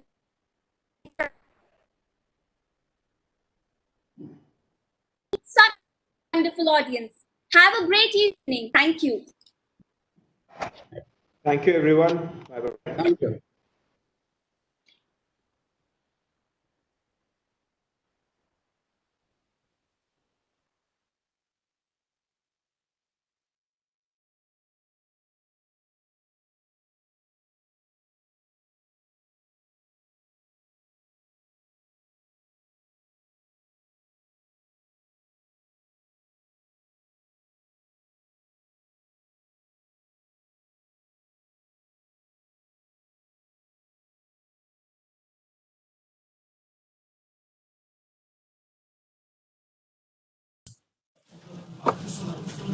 Thank you, everyone.